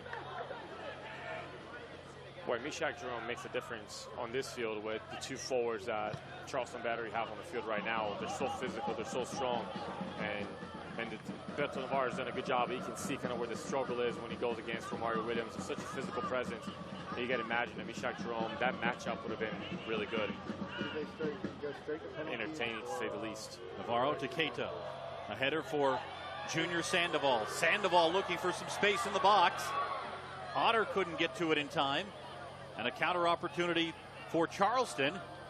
Ball went right over the foot of Burke. Now here's Marini. He's got Guerra coming on the left.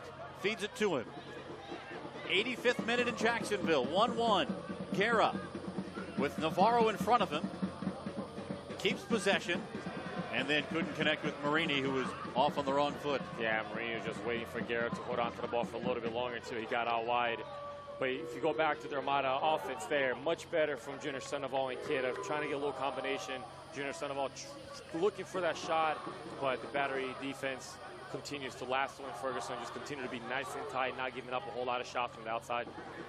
If you're just joining us here, remember the Armada are playing without 3 of their regular starters, 2 preparing for Copa America. The other, Matt Boehner, sustained a concussion on Saturday against Indy 11. Header by Ruthven. Sends it forward. Settled by Kevon George. His Trinidad teammate right on his back, Guerra. Those two exchange a knowing glance. Here's Keita. Barrow lifts one for Keita. Chests it down in the box. Keita's had a couple of balls he hasn't played as cleanly as we were used to seeing. Yeah, definitely hasn't gotten the timing of this field just yet, and the bounce on the ball. Here's Keita. Tried to slide one through as Nicklaw made a run. Keita's got it again. Nicklaw. And a foul on Jacksonville. Yeah, and referee Kevin Terry, as Keita was running through, got a little bit more contact than the referee liked. Portillo went down. It was a shame. It was a good little 1-2 there, but you can see as he gives the ball to Sean Nicklaw there, he just drags Justin Portillo down with them a little bit more. Once again, referee calling a little bit tight. Some of the fouls that don't really need to be called on the field. Some of the directions of his whistle a little bit questionable at times. Really changing the momentum of the game.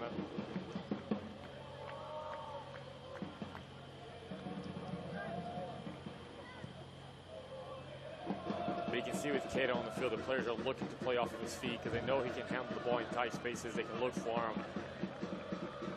Here's Barrow. Barrow on the run. Grab from behind, they play the advantage. Keita's got it. Making a run, Dixon. Nobody followed in behind him with that backfield. Corner coming for Jacksonville. But boy, what a run made by Dixon in the connection. Well, what a lovely left-footed ball over the top from Keita. Little combination with Danny Barrow and Dixon. With that speed, he makes a darting run across and just looks for someone to make the run with him. See Junior Sandoval just watching the play from underneath. If he just spins off, see Patrick Otter coming in late there. Here's Burke from distance. Carved it over the top. A little bit better attempt from Brian Burke. His first touch set him up nicely. Another sub coming in for Charleston. It's Ricky Garbanzo, the Costa Rican. High school teammate of Sean Ferguson. And Garbanzo will come on.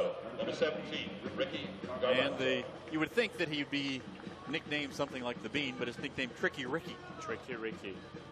Watch his skill out there as he comes on. And Romario Williams comes off. Yeah, and that's good for their Armada backline. Romario Williams put a lot of pressure on Beto Navarro today and Tyler Ruffin. But Tricky Ricky, he's a technical player. He's going to bring a little bit of a different dimension. He's a quick player, technical. I don't think you get the name Tricky Ricky if you're not a tricky little player. Here's Danny Barrow. Final minute and a half of regulation time. Barrow to Kevon George. One touch for Keita. And cleared out by Forrest Lasso. And a late foul called once again by Kevin Terry Jr. Keita's having a hard time figuring out why these whistles are coming. Yeah, and referee Terry Jr. calls the game extremely tight. Ball gets off of Keita's foot just a little bit. He tries to track it down. There's a little bump into Lasso, a little professional bump, get him off his balance. Wasn't really much of a need for Keita to do that either, as Lasso was just trying to kick it out. He's just clearing the ball. Yeah, he's trying to see maybe he can get a steal on the ball there. But a couple fouls on the attacking third for their Armada really stopped the game. Beto Navarro.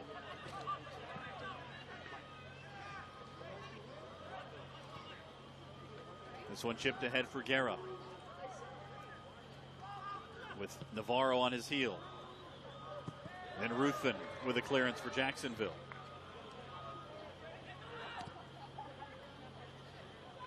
Coming to the end of regulation time here in the third round of the U.S. Open Cup. Charleston and Jacksonville have been even since the 22nd minute when Chris Sona scored for the Battery. Here's Alex Dixon for Jacksonville. Dixon on the run. Nicklaw making a run down the middle. Couldn't get it to him. Otter has to track back for it. We've not heard yet additional stoppage time. Now we're hearing 3 minutes. And Sean Nicklaw's making good penetrating run from the back line. Gotta make sure you don't leave yourself exposed either.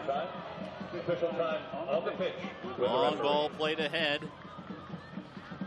Gallardo out to head it away just in front of tricky Ricky Garbanzo. Doing his best impression of a center back. Miguel Gallardo coming out with a header. Once again, to make sure as Sean Nicola is getting ambitious to get forward, which I understand, don't leave Beto Navarre and Tyler Roofman completely exposed against tricky Ricky. Fresh legs coming in. Ball sent into the middle and went right through everybody. Nobody made a back post run for the Armada, or else this one may have been over. And that's where the legs come in, and the belief that you have to follow every single run in. Alex Dixon gets down the line, gets an early cross in, and Danny Barrow just watches it from the PK spot. Trying to get the ball. Once again, Cooper and his Charleston battery team just happy with delaying the time here and taking this game into overtime. We would play two 15-minute periods in extra time. Still around a minute and a half remaining in this stoppage time. Cooper plays a long one toward Guerra. Goes over the top. And Ruthven whistled for following too closely.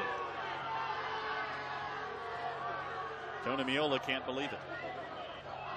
Doesn't seem like there's anything wrong with that either. Just good challenge over the top. Players battling for it. Nobody using their hands.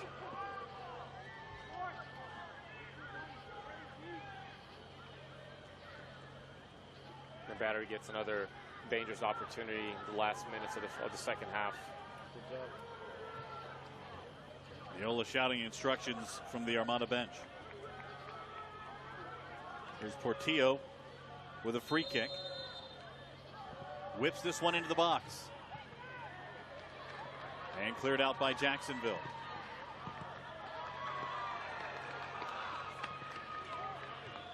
Danny Barrow chips it ahead for Keita, but can't connect with him. Barrow had to use his weaker foot as the ball was outside to his right. And it looks like extra time is just around the corner. Yep. And I'm not sure either one of these teams were looking for it, even though Battery didn't really expose themselves too much, really set in, kept two holding mids in front of their back line the whole time. You didn't really see neither one of their fullbacks adventure forward too much, just stay nice and reserved. Last gasp in regulation here in stoppage time, and the gasp didn't last long. That's the end of regulation. Extra time is straight ahead. Mauricio Ruiz. Now, what are you thinking as a head coach if you're Tony Miola for the Armada? You still have a substitution to use.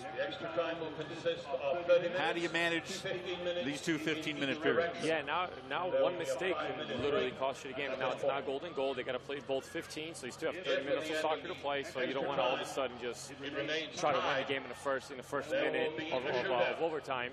But you got to realize as players are getting a little stretch on the sideline, you got to figure out who can go the length, who can go for another 30 minutes of the game. It's been a pretty good physical game back and forth. But you got to ask your players. You got one substitution, so a little bit more reserved than you would expect the players to play, a little bit more controlled. You got some players that can probably go 30 minutes with no problem. You got some other guys that don't have those legs. There is John Anhauser out there talking with some of his charges. 2:15 minute half. We're going to have about a 5-minute break here before we start the next period and the extra time. So it'll be interesting to see what both coaches do here. You can tell the players are fatigued. They both played a game on Saturday. It is a warm night here in Jacksonville, nice and humid. You saw Charles Lalonde already cramping up a little bit. Both teams have one substitution to utilize still, so it'll be interesting to see how they utilize them. How early do they go into the extra time? Already made a substitution, or do you keep that in your pocket? And a lot of coaches will do that, Cole. They'll hold that substitution in their pocket so they don't run out of options just now in overtime. Because if you make that sub right now, and then a player goes down cramping in about 10 to 15 minutes here, you're really playing a man down now. I said John Anhauser, Mike Anhauser, the head coach at Charleston Battery. It's his long-lost brother might have been in the his party. evil twin, John. So you can see it has been a warm night here.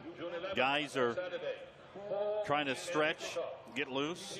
No, it hasn't been a physical game by any. It hasn't been a running game by any means, back and forth. But it's been a very physical game. A lot of fouls being called, a lot of headers, a lot of crosses, a lot of recovery. So both teams have really felt the impact of this heat, and neither team has really had control of the game.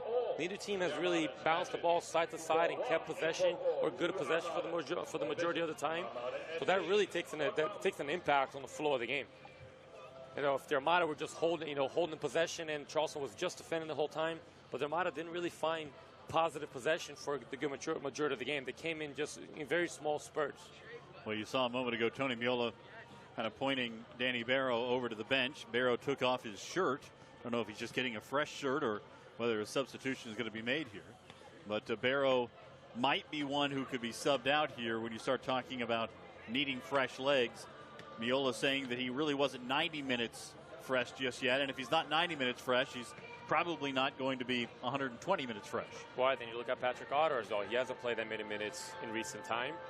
Brian Burke hasn't played that many minutes. You'd be fine with, it seems like Junior Sandoval is a fit player. He's still pushing at the very end. Kevon George, you won't have any issues with. Keita's got fresh legs. Alex Dixon's got fresh legs. So the way I see it is really Danny Barrow and Patrick Otter as your two options of where do you make the sub. That's fine. If I'm Coach Meola, I'm looking at, even though Danny Barrow has a final touch, I'm looking at he's going to be a liability defensively. With Patrick Otter, you can tell him to sit a little bit more with Kevon George, which he's to be accustomed to. They let Junior Sandoval play off of Keita, which they've done a really good job. They let Jamal Johnson come on the field. Jamal's a fit player. He'll give a true 30 minutes of hard work here. And a veteran player as well. So the wheels turning certainly there. For Charleston, they've made a couple of moves already. And it depends on if they would want to go with more attack or more defense. You would think at a point it would have to be somebody going forward. Certainly, as you mentioned, it's not a golden goal situation. It will be a full 30 minutes of soccer with two 15-minute periods here in extra time. And the move being made by the Armada to start here, and it's Derek Gebhard coming in place of Danny Barrow. So final substitution made, and this is the 11 the Armada will go forward with. Boy, and coach decided to go youth for youth and a lot of speed on the outside. So going into the 30, we talked about what's the proper or the best. I mean, there really is no perfect science. You got to know your players. But it seems to me that he's going to throw Junior Sandoval on the right-hand side, Gebhard up top, and drop Keita in the attacking mid-roll. So now you got two forwards, both quick, both got speed. You got Alex Dixon on the left. Junior Sandoval can run, but you got to run. You got to go the whole 30 minutes with this lineup. Might also see a little bit of a 4-4-2 approach from the Armada. It's going to look like that. It's naturally going to look like that, taking Junior Sandoval out of that attacking mid-roll. Keita, defensively, I think we've seen before, that's not a natural position for him to defend in there. So it certainly puts more pressure on Kevon George and Patrick Otter defensively. A lot more discipline from them. Gebhard, you see there in the bottom of the middle of the screen, number 27. Born in Spain. His father is a U.S. Navy man. Came to the United States at the age of 5. Just 20 years of age now. Dixon showing life in those legs for a late sub. I mean, you should expect a lot from Alex Dixon, Keita, and Derek Gebhard now. All attacking players, all with fresh legs. Boy, and opposite of Charleston, depending how this this first half goes. Here's Sandoval squaring one in. Sent back out. Two 15-minute halves. They play both halves regardless if anyone scores, and then penalties. Chip back in. It'll be interesting to see what the Charleston battery coach would choose to do. Whether he's already made a couple offensive changes here, putting Guerra and Tricky Ricky in, Garbanzo. Now, the only change that he's got left on his bench might be a defensive change, a little holding mid. Here's Dixon finding some open space. To Gebhard, his first touch. Spent a year at Florida Gulf Coast. Here's Nicklaw making a run to the back post and just missed it. Nicklaw looking like a guy who knows he missed his shot there. Yeah, and Derek Gebhard, first touch on the game, does a really good job gives it to Junior Sandoval, lays it off, and Sean Nicolau just beats Woodbine off his left shoulder. Man, he wishes he had more time than he actually thought he did. You wouldn't think you had that much time inside the 6-yard box with the ball coming from the other side. Woodbine just did not see him coming.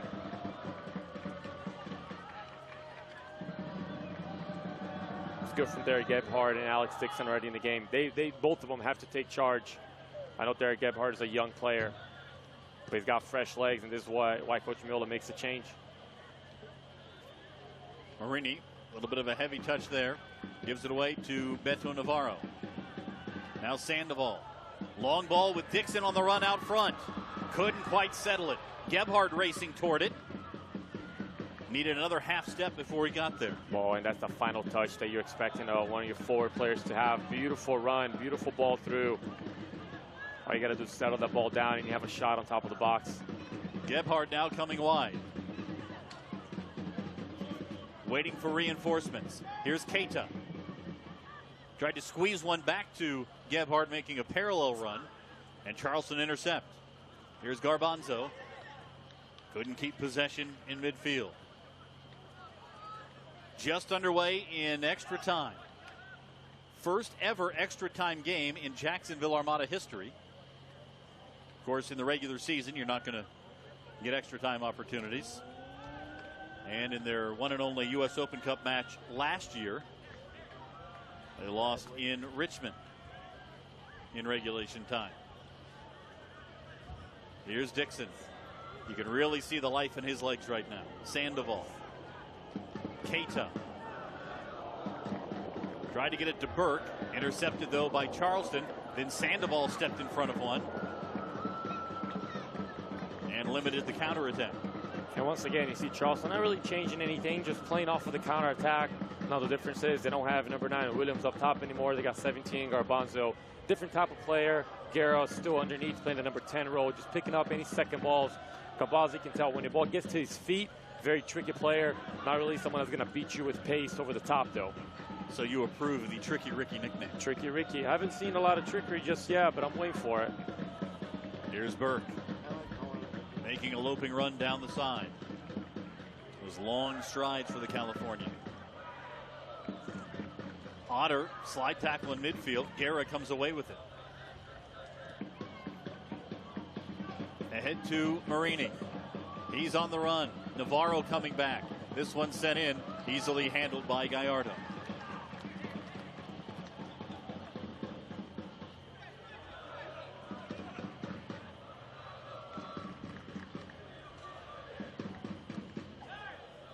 Dixon just looks like he's got a little extra gear in his leg compared to everybody else right now. Well, more than that, it looks like he wants the ball. He's making himself appear. He's not just running, nonsense. He's making himself a presence.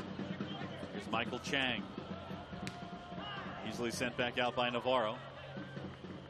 Kept in by Charleston Battery. Chang again. A little chip. And there was Garbanzo running onto it, but the offside flag was up. So on the Charleston Battery attacks, it's where the pressure from Patrick Otter is going to be, because he's got heavy legs, he's got tired legs, and now you don't have, because Kid is playing so close to Derek Gebhardt up top, that those openings, those through balls in Charleston Battery is going to have a lot more. They're going to have a lot more space in the middle to knock the ball around. And you're right, Colt. I mean, Armada came back pretty much in a 4-4-2. Miguel Gallardo almost got caught in trouble there. Here's Sandoval. Gebhardt making a move to the byline. Cut off there. Here's Otter. Lifting one. No problem for Cooper. And that's heavy legs from players not being able to get the cross for exactly where they want to. Two or three interactions from Derek Gebhardt so far has done really well. Alex Dixon as well. So far, the subs of the Armada making themselves a presence on the field. You mentioned Otter not only playing more than 90 minutes here, but he has not played midfield all season for Jacksonville. He's been playing on the back line. And while he's played left back or right back, he doesn't have a lot of overlapping. So he has been running. But you have to wonder how long those legs will stand. Yeah, as a fullback, it's a little bit more selective running. You're not running every time. The ball's on the left-hand side if you're playing on the right. But as a center midfield player, you got to follow the play the entire time, even when you're just shuffling around a little bit. It's a lot of pressure on your legs. His position's been really good, something we've always known about Patrick Otter. He's a smart player. His position's been really good. His quality as a midfield player really didn't show too much today, but he's got the goal to account for it, and a lovely little touch inside the box for the goal. Here's Keita. Turned Gebhardt around. He was looking left shoulder. Gebhardt was looking right. Yeah, and that's really timing from those two as well. You see Keita's trying to find Gebhardt. He knows he's got pace inside the box.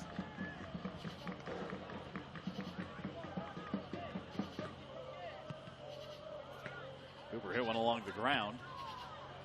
Collected by Dante Marini.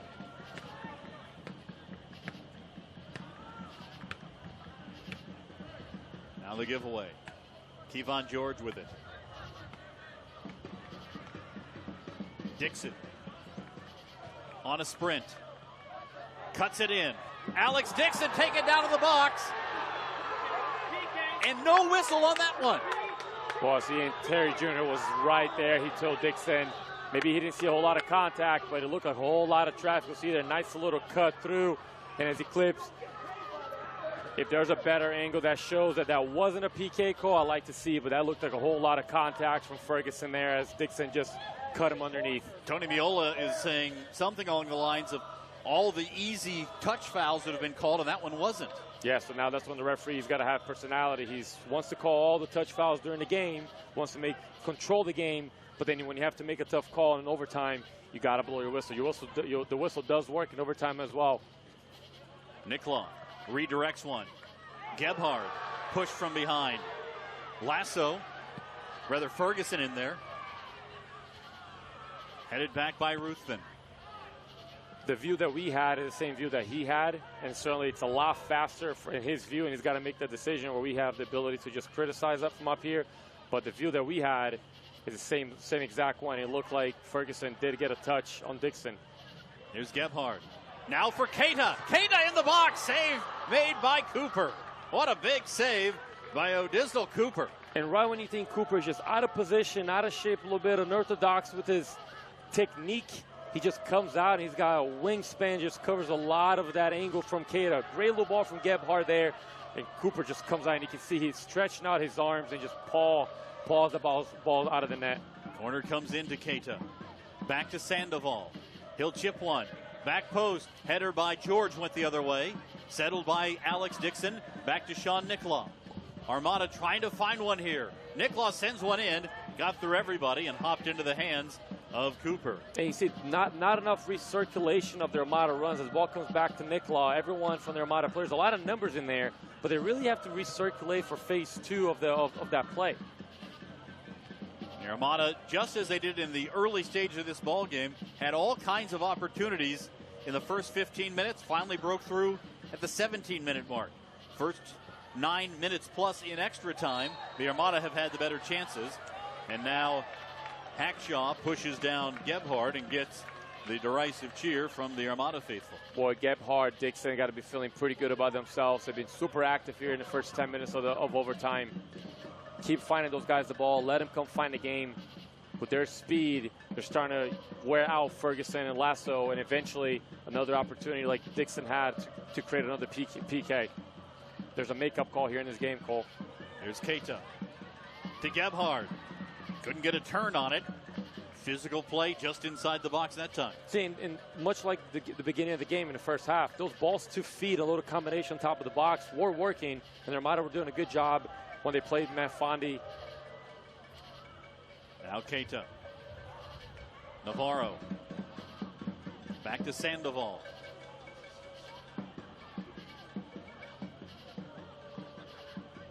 Armada got to make sure they're not exposed back here. Otter swings one over to Sean Nicola. Now Ruthven, a little bit out of his normal position as a center back. Sends one high in the air. It's in the box. It'll be covered up by Charleston Battery. First of two 15-minute extra time periods. We've been level at one since the 22nd minute when Chris Sonis scored to equalize things for Charleston after a Patrick Otter 17th minute goal for the Armada. Here's Guerra. Bodying up on his Trinidad and Tobago teammate Kevon George. Swings it wide for Marini. Into the box. And a long leg of Brian Burke stepped in and broke things up. Yeah, Marini just couldn't get his dribble there past Brian Burke. Here's Sandoval. He's got Keita in front, Dixon on the left. Gives it to Keita. Nicola coming on the overlap. Keita sizing one up. Corner kick coming for Jacksonville as that one was blocked out front by Sean Ferguson. And you see Sean Nicholas, his fitness, not an issue. Playing 110 minutes so far.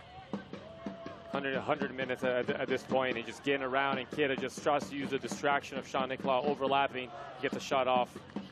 Keita will take this corner kick now.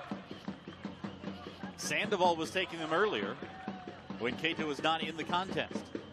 Now Sandoval's in the 6-yard box. Keita's corner. A high curler, and Cooper goes airborne to snag it. And Cooper just keeps surprising and impressing this game so far. The player of the match for Charleston Battery, making some really big saves in crucial moments. He just has a huge wingspan, doesn't he? Not the tallest of keepers, but his wingspan and athleticism. And we saw that early in the game, and almost a split save that he had on Brian Burke, shot point blank. And Garbanzo whistled for the foul. There will be one more substitute, and here it comes. Taylor Mueller will replace Forrest Lasso. So a defensive substitution here for the Battery. Mueller, the former University of Washington Husky, a long-time player on this Charleston Battery side. 5th season with the Battery. Was drafted by the Portland Timbers back in 2011, but never signed. And he's been a member of the Battery ever since. Well, you can see that this is not just a defensive substitution, but it's a veteran substitution as well. Taking a young lad in Forrest Lasso that played a really good game so far, but you can see now fatigue comes into play. And since Derek Gebhardt has come on the field, him and Keita have found a lot of each other right in front of Lasso. This ball all the way through as Garbanzo had to get back on side. Goes through to Miguel Gallardo. Final minute 15 regulation time here in the first period of extra time at Southern Oak Stadium on the JU campus in Jacksonville. Jacksonville Armada and Charleston Battery 1-1. Gebhardt. Burke. You do. Now Otter and Sandoval playing a little game. Sandoval over the top. Well controlled by Nicola. Nicola's got Dixon on his left. Goes to Keita instead. Nicola again. Now to Dixon out wide. Dixon tried to send one in, blocked out by the Battery. Yeah, Gebhardt was making a really good diagonal run there. Well, you made the point about Nicola's fitness. It has been impressive, as much as he's run tonight. Yeah, and he just wants the ball. And you can remember, Sean Nicola didn't start the year, the first 6 games of the season on the bench and really not playing a whole lot of minutes. And as of late, he's come on. And Cooper suddenly goes down in a mysterious heap, grabbing the left ankle. Junior Sandoval tried to rush him up a little bit, and didn't look like Sandoval actually made contact with him from that angle. Sandoval a couple of times has gone to get the ball and try to hurry up the pace of things. Yeah, Sandoval's fitness has been really impressive too. He's been pushing the pace a lot. He's been asking players to step with them and press with them.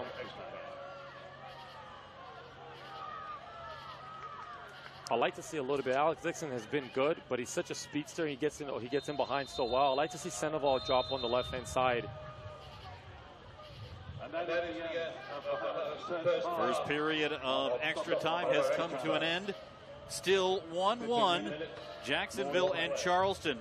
Mauricio, fitness is going to be at a premium in the final 15 minutes. Yeah, so right now it's really going to be the teams that capitalize on the few chances that they're going to have. But you can see from a fitness standpoint, the Armada are much better than Charleston Battery. Battery are making no attempts to get forward. They're making no attempts to overlap. All 9 players, 10 players are getting behind the ball all the time and resorting to just hitting the ball to Garbanzo when they do get it to play on a counterattack. However, they don't have Romario Williams up top that can put in that threat, so Garbanzo really hasn't made that much of an impact on the field, playing really by himself up there. What does it tell you about the approach here in extra time that Charleston made their final substitution, a defensive one. That they're going to keep sitting in.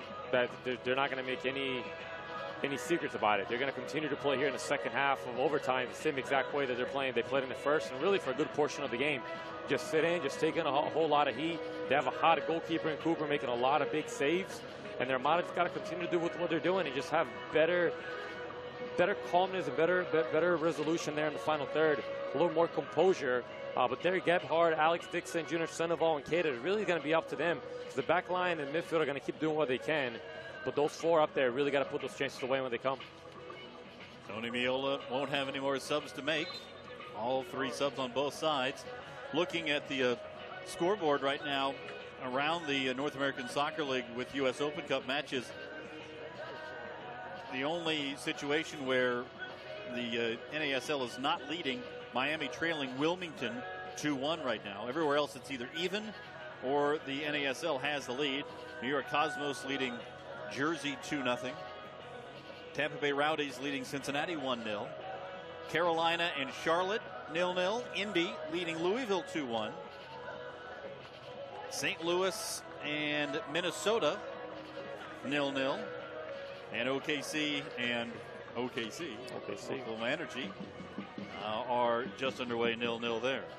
When this one starts, the separation, that comparison between leagues, what's stronger? The NSL is the second tier, the USL is the third tier, but the USL certainly steps into this environment and they make a name for themselves, as the NSL will step into the MLS environment and they'll make a name for themselves too.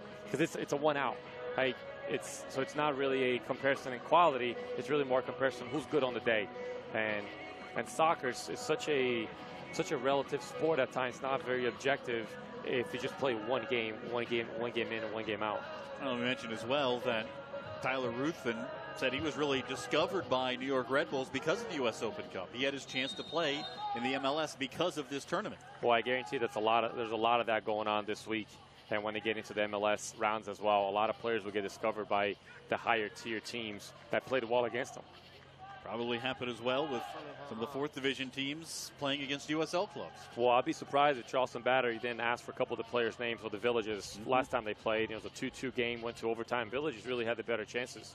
There's Dixon wide as we're underway in the final period of extra time at Jacksonville University with the Jacksonville Armada and Charleston Battery. NASL against USL here in the U.S. Open Cup.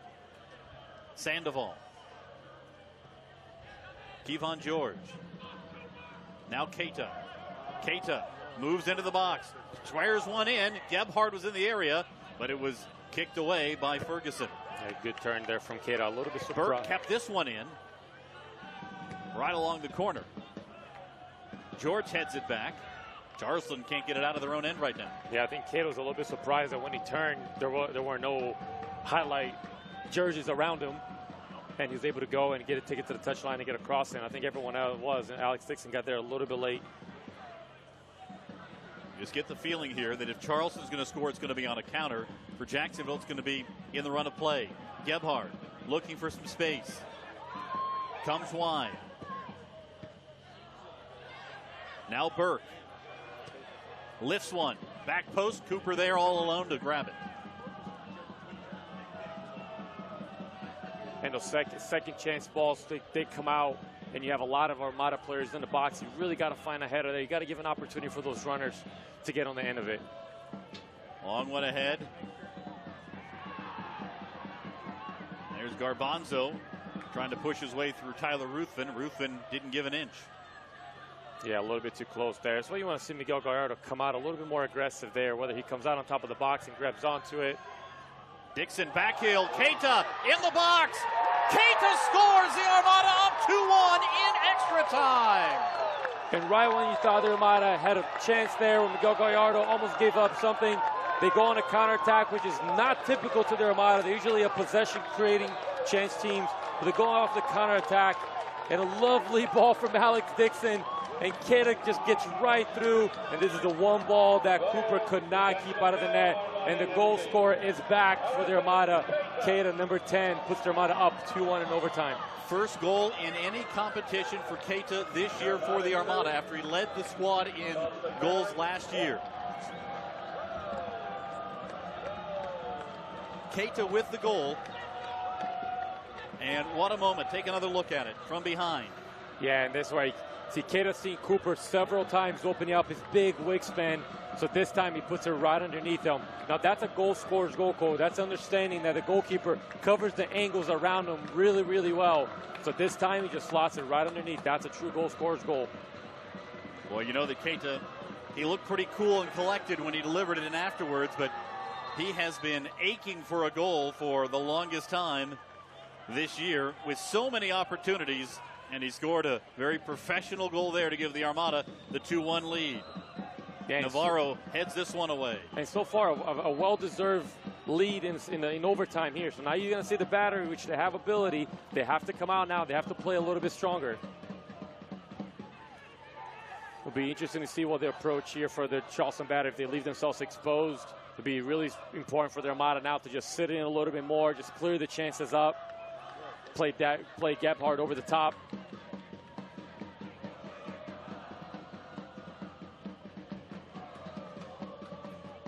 Came 18 minutes into extra time, and now a header by Taylor Mueller goes wide.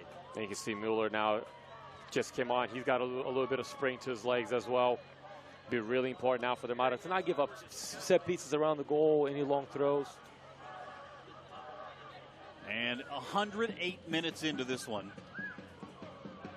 More if you add the stoppage time, but just think about all the running that has been done. Keita with those fresh legs, relatively fresh coming in, gives the Armada the 2-1 lead. But don't discount what Alex Dixon did to give Keita that ball. What an unbelievable little flick. Keita gets wiped out by Taylor Mueller on one end. Garbanzo back at the other. Sends one over the top with Ruthven coming back. And those two are getting pretty physical right now. Well, now I remember Garbanzo and Guerra, they have fresh legs as well. And they're going up against Beto and they're going up against Ruthven with fresh legs. So you're going to see Charleston Battery putting a lot of balls over the top as well to make sure that Miguel's going to play off his line. He's got to come off aggressive. Because as you saw there, Garbanzo, we haven't seen much of him since he's come on, but you can see how quick he is.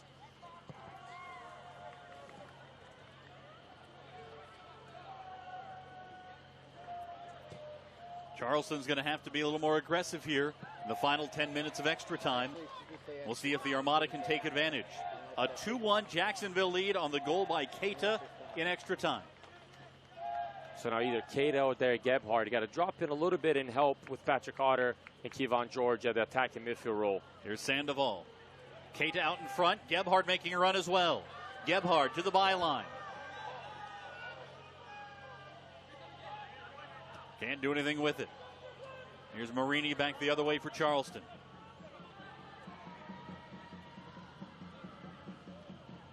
Wide for Garbanzo. George back to disrupt for Jacksonville. Now Burke a giveaway. Portillo sends it ahead for Garbanzo. Along the byline, gets it into the box. Armada getting players back. George tries to clear it out. Kept in, though, by Marini. Skyball sent up by Ruthven. Gebhardt tries to time it. Gets the header. Keita coming over, but not before Charleston gets to it first. Little one-touch header. Marini out wide for Charleston. Sends it in, and it's covered up dangerously by Miguel Gallardo. And see, this is where Keita and Derek Gebhardt pretty much got to turn themselves into defenders. Any ball that comes over the top, they got to get in front of the players, the Charleston Battery players, to hold on to the ball, hold on to that possession, and alleviate the pressure that Charleston Battery is going to put in the last few minutes of the game. A long blast by Gallardo, 3/4 of the way downfield. Picked up now by Charleston. Guerra battling with Navarro. Slid through. Garbanzo on the run. Saves it at the byline. Sends it in. Beautiful header opportunity there for Guerra. He swung and missed on that one that went whizzing right by his ear. And you can see Brian Burke feeling the legs a little bit, not being able to recover. Garbanzo dropping off of the shoulder, recognizing that Brian Burke doesn't have quite the pace, just as you see there him recovering.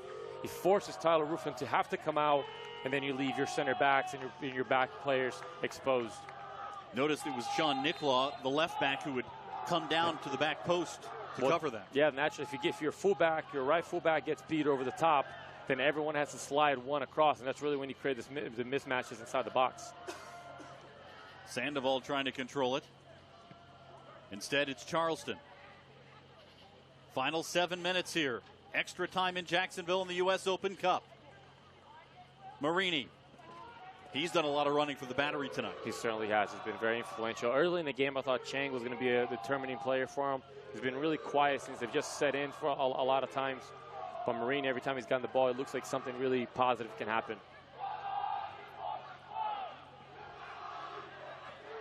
See Chang coming across for a long throw. And Hackshaw was going to take it instead. It'll be Chang for this long throw. Likely to try to whip it into the box from this run up.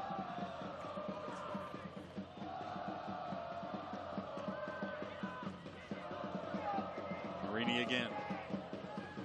Now to Ferguson. Center back coming well forward. Burke is back there. Chips it ahead. Keita can go. He's got Dixon on his left. Gonna send it that way. Charleston recovering. Nicklaw on the overlap. Dixon's blast blocked out in front. And Otter will run onto it for Jacksonville. Boy, if you're not impressed with the fitness of a player like Sean Nicklaw tonight, you're just not paying attention.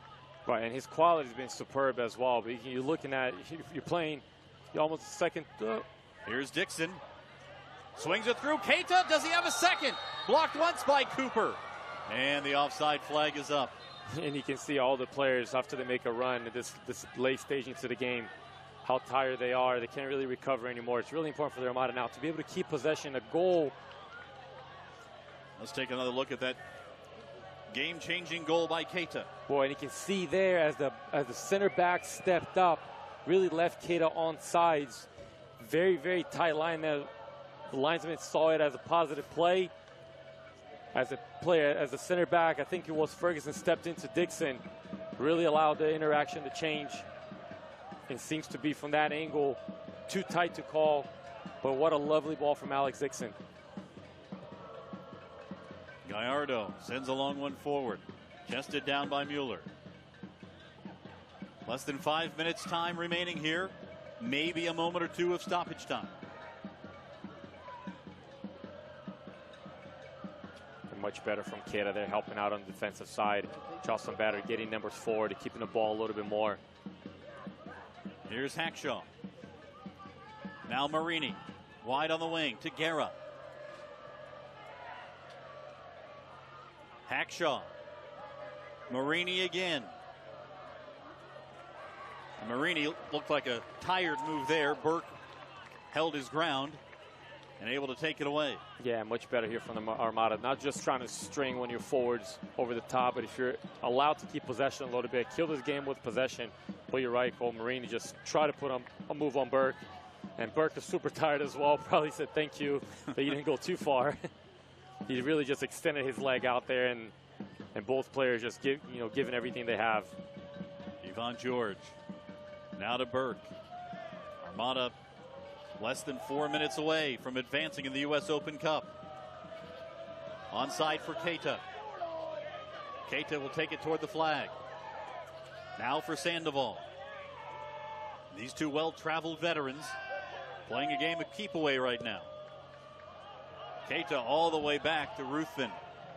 I'm sure Coach Miller would have preferred if Keita would have kept that ball between him and Sandoval there on the corner. Gebhard. He's got plenty of spring in those young legs right now. Burke. 3 minutes regulation time remaining. The Armada on a long string of possession here. And Navarro kind of over-torqued one. And Ruthven has to chase it all the way back to the top of the 18. Chang pressing against Ruthven, but Tyler got away with it. Now Otter battling with Guerra. And finally a whistle. I was going to say good composure from the Armada. A little bit too composed at this stage in the game. You really want to be composed on your attacking half. So any missed passes because of tired legs. And you see Patrick Otter, just what a soldier he was today. And especially going into overtime, having played that many minutes. His positioning there next to Yvonne George was pretty good. just blocked off the game. Didn't really allow the Battery to move forward too much. Take a look at the Charleston bench. Mike Anhauser and his assistants. They need every last shred of time on that clock. There to find an equalizer and send this thing to penalties. Yeah, at this point, they're just looking for a break. They're looking for a bad pass from their Armada. They're looking for a set piece, a corner, and try to capitalize on a magical moment. Sandoval's got it again for Jacksonville. Moves into space. Now Alex Dixon. Back to Junior Sandoval. And a foul called on Charleston. Is that Ferguson, I think, made some contact. And it'll be a free kick for Jacksonville as Sandoval hit the deck again. Yeah, and Junior Sandoval's trying to find Derek Gebhardt on the far post there, which it turned out to be a lost possession, but Ferguson just a little bit overzealous, and Junior Sandoval earns a free kick for his team. Some say, no, I'm okay. So Keita likely to take this free kick, but he won't be in any hurry to do so. I think he'll love to put this game away here. Keita sends it over the top and toward the parking lot. The Jacksonville Armada supporters can taste it. Just moments away from advancing in the U.S. Open Cup to face Orlando City, a team they beat 2-1 in preseason. Keita called for a handball. I think that's good from Keita, not allowing the Charleston Battery's backline to just serve a ball in the box uncontested. Long ball into the box. There'll be a minute of stoppage time added. Sandoval, an overhead boot. Kept in by Charleston. Marini. 1 minute of stoppage time. At the conclusion of this extra. Almost through everybody. Burke got a piece of it. Keita tried to measure it. Got a head on it. Sends it up. Then all the way back toward Cooper. Keita putting some pressure on. 45 seconds away from the Armada advancing. Portillo is wide. Sends one into the box. Ruthven was there and won the foul there, conceded by Charleston. Yeah, beautiful ball from Portillo over the top, and as Garbanzo was going to challenge for the ball, just a little bit of shove on Tyler Ruthven. Really the only way that Garbanzo at his size is going to win a ball over the top. So a very light free kick for the Armada to be able to run down the clock here. That may have been the last best chance for Charleston here. Nick Law takes the free kick. Dixon's got it. And that's it. It's all over in Jacksonville. The Armada with an extra time goal from Keita, 108 minutes in. A 2-1 victory over the Charleston Battery. In 2 weeks' time, it will be the Armada and Orlando City right here in Jacksonville. An historic win for the Armada, their first ever victory in U.S. Open Cup play. Yeah, that's a really huge victory, Coach. At the end of the day, regardless of how this came, overtime, tough game, had the lead, lost the lead. At the end of the day, it's a win. It's a win in the U.S. Open Cup, and it's a win that allows you to advance and take a little bit of momentum and confidence, which this team has really needed a lot of confidence, some good positive play that they've had so far. And really to capture a win with your guy, Keita, leading goal scorer of the team last year, struggling to find his way this year so far. Maybe this gives them the boost that they need. For the Armada, they'll look ahead to NASL play on Saturday in Carolina. And for the U.S. Open Cup, 2 weeks from tonight, here in Jacksonville, the Armada and Orlando City. Thanks so much for tuning in for the U.S. Open Cup. The Armada emerge with a 2-1 victory over the Charleston Battery here at JU.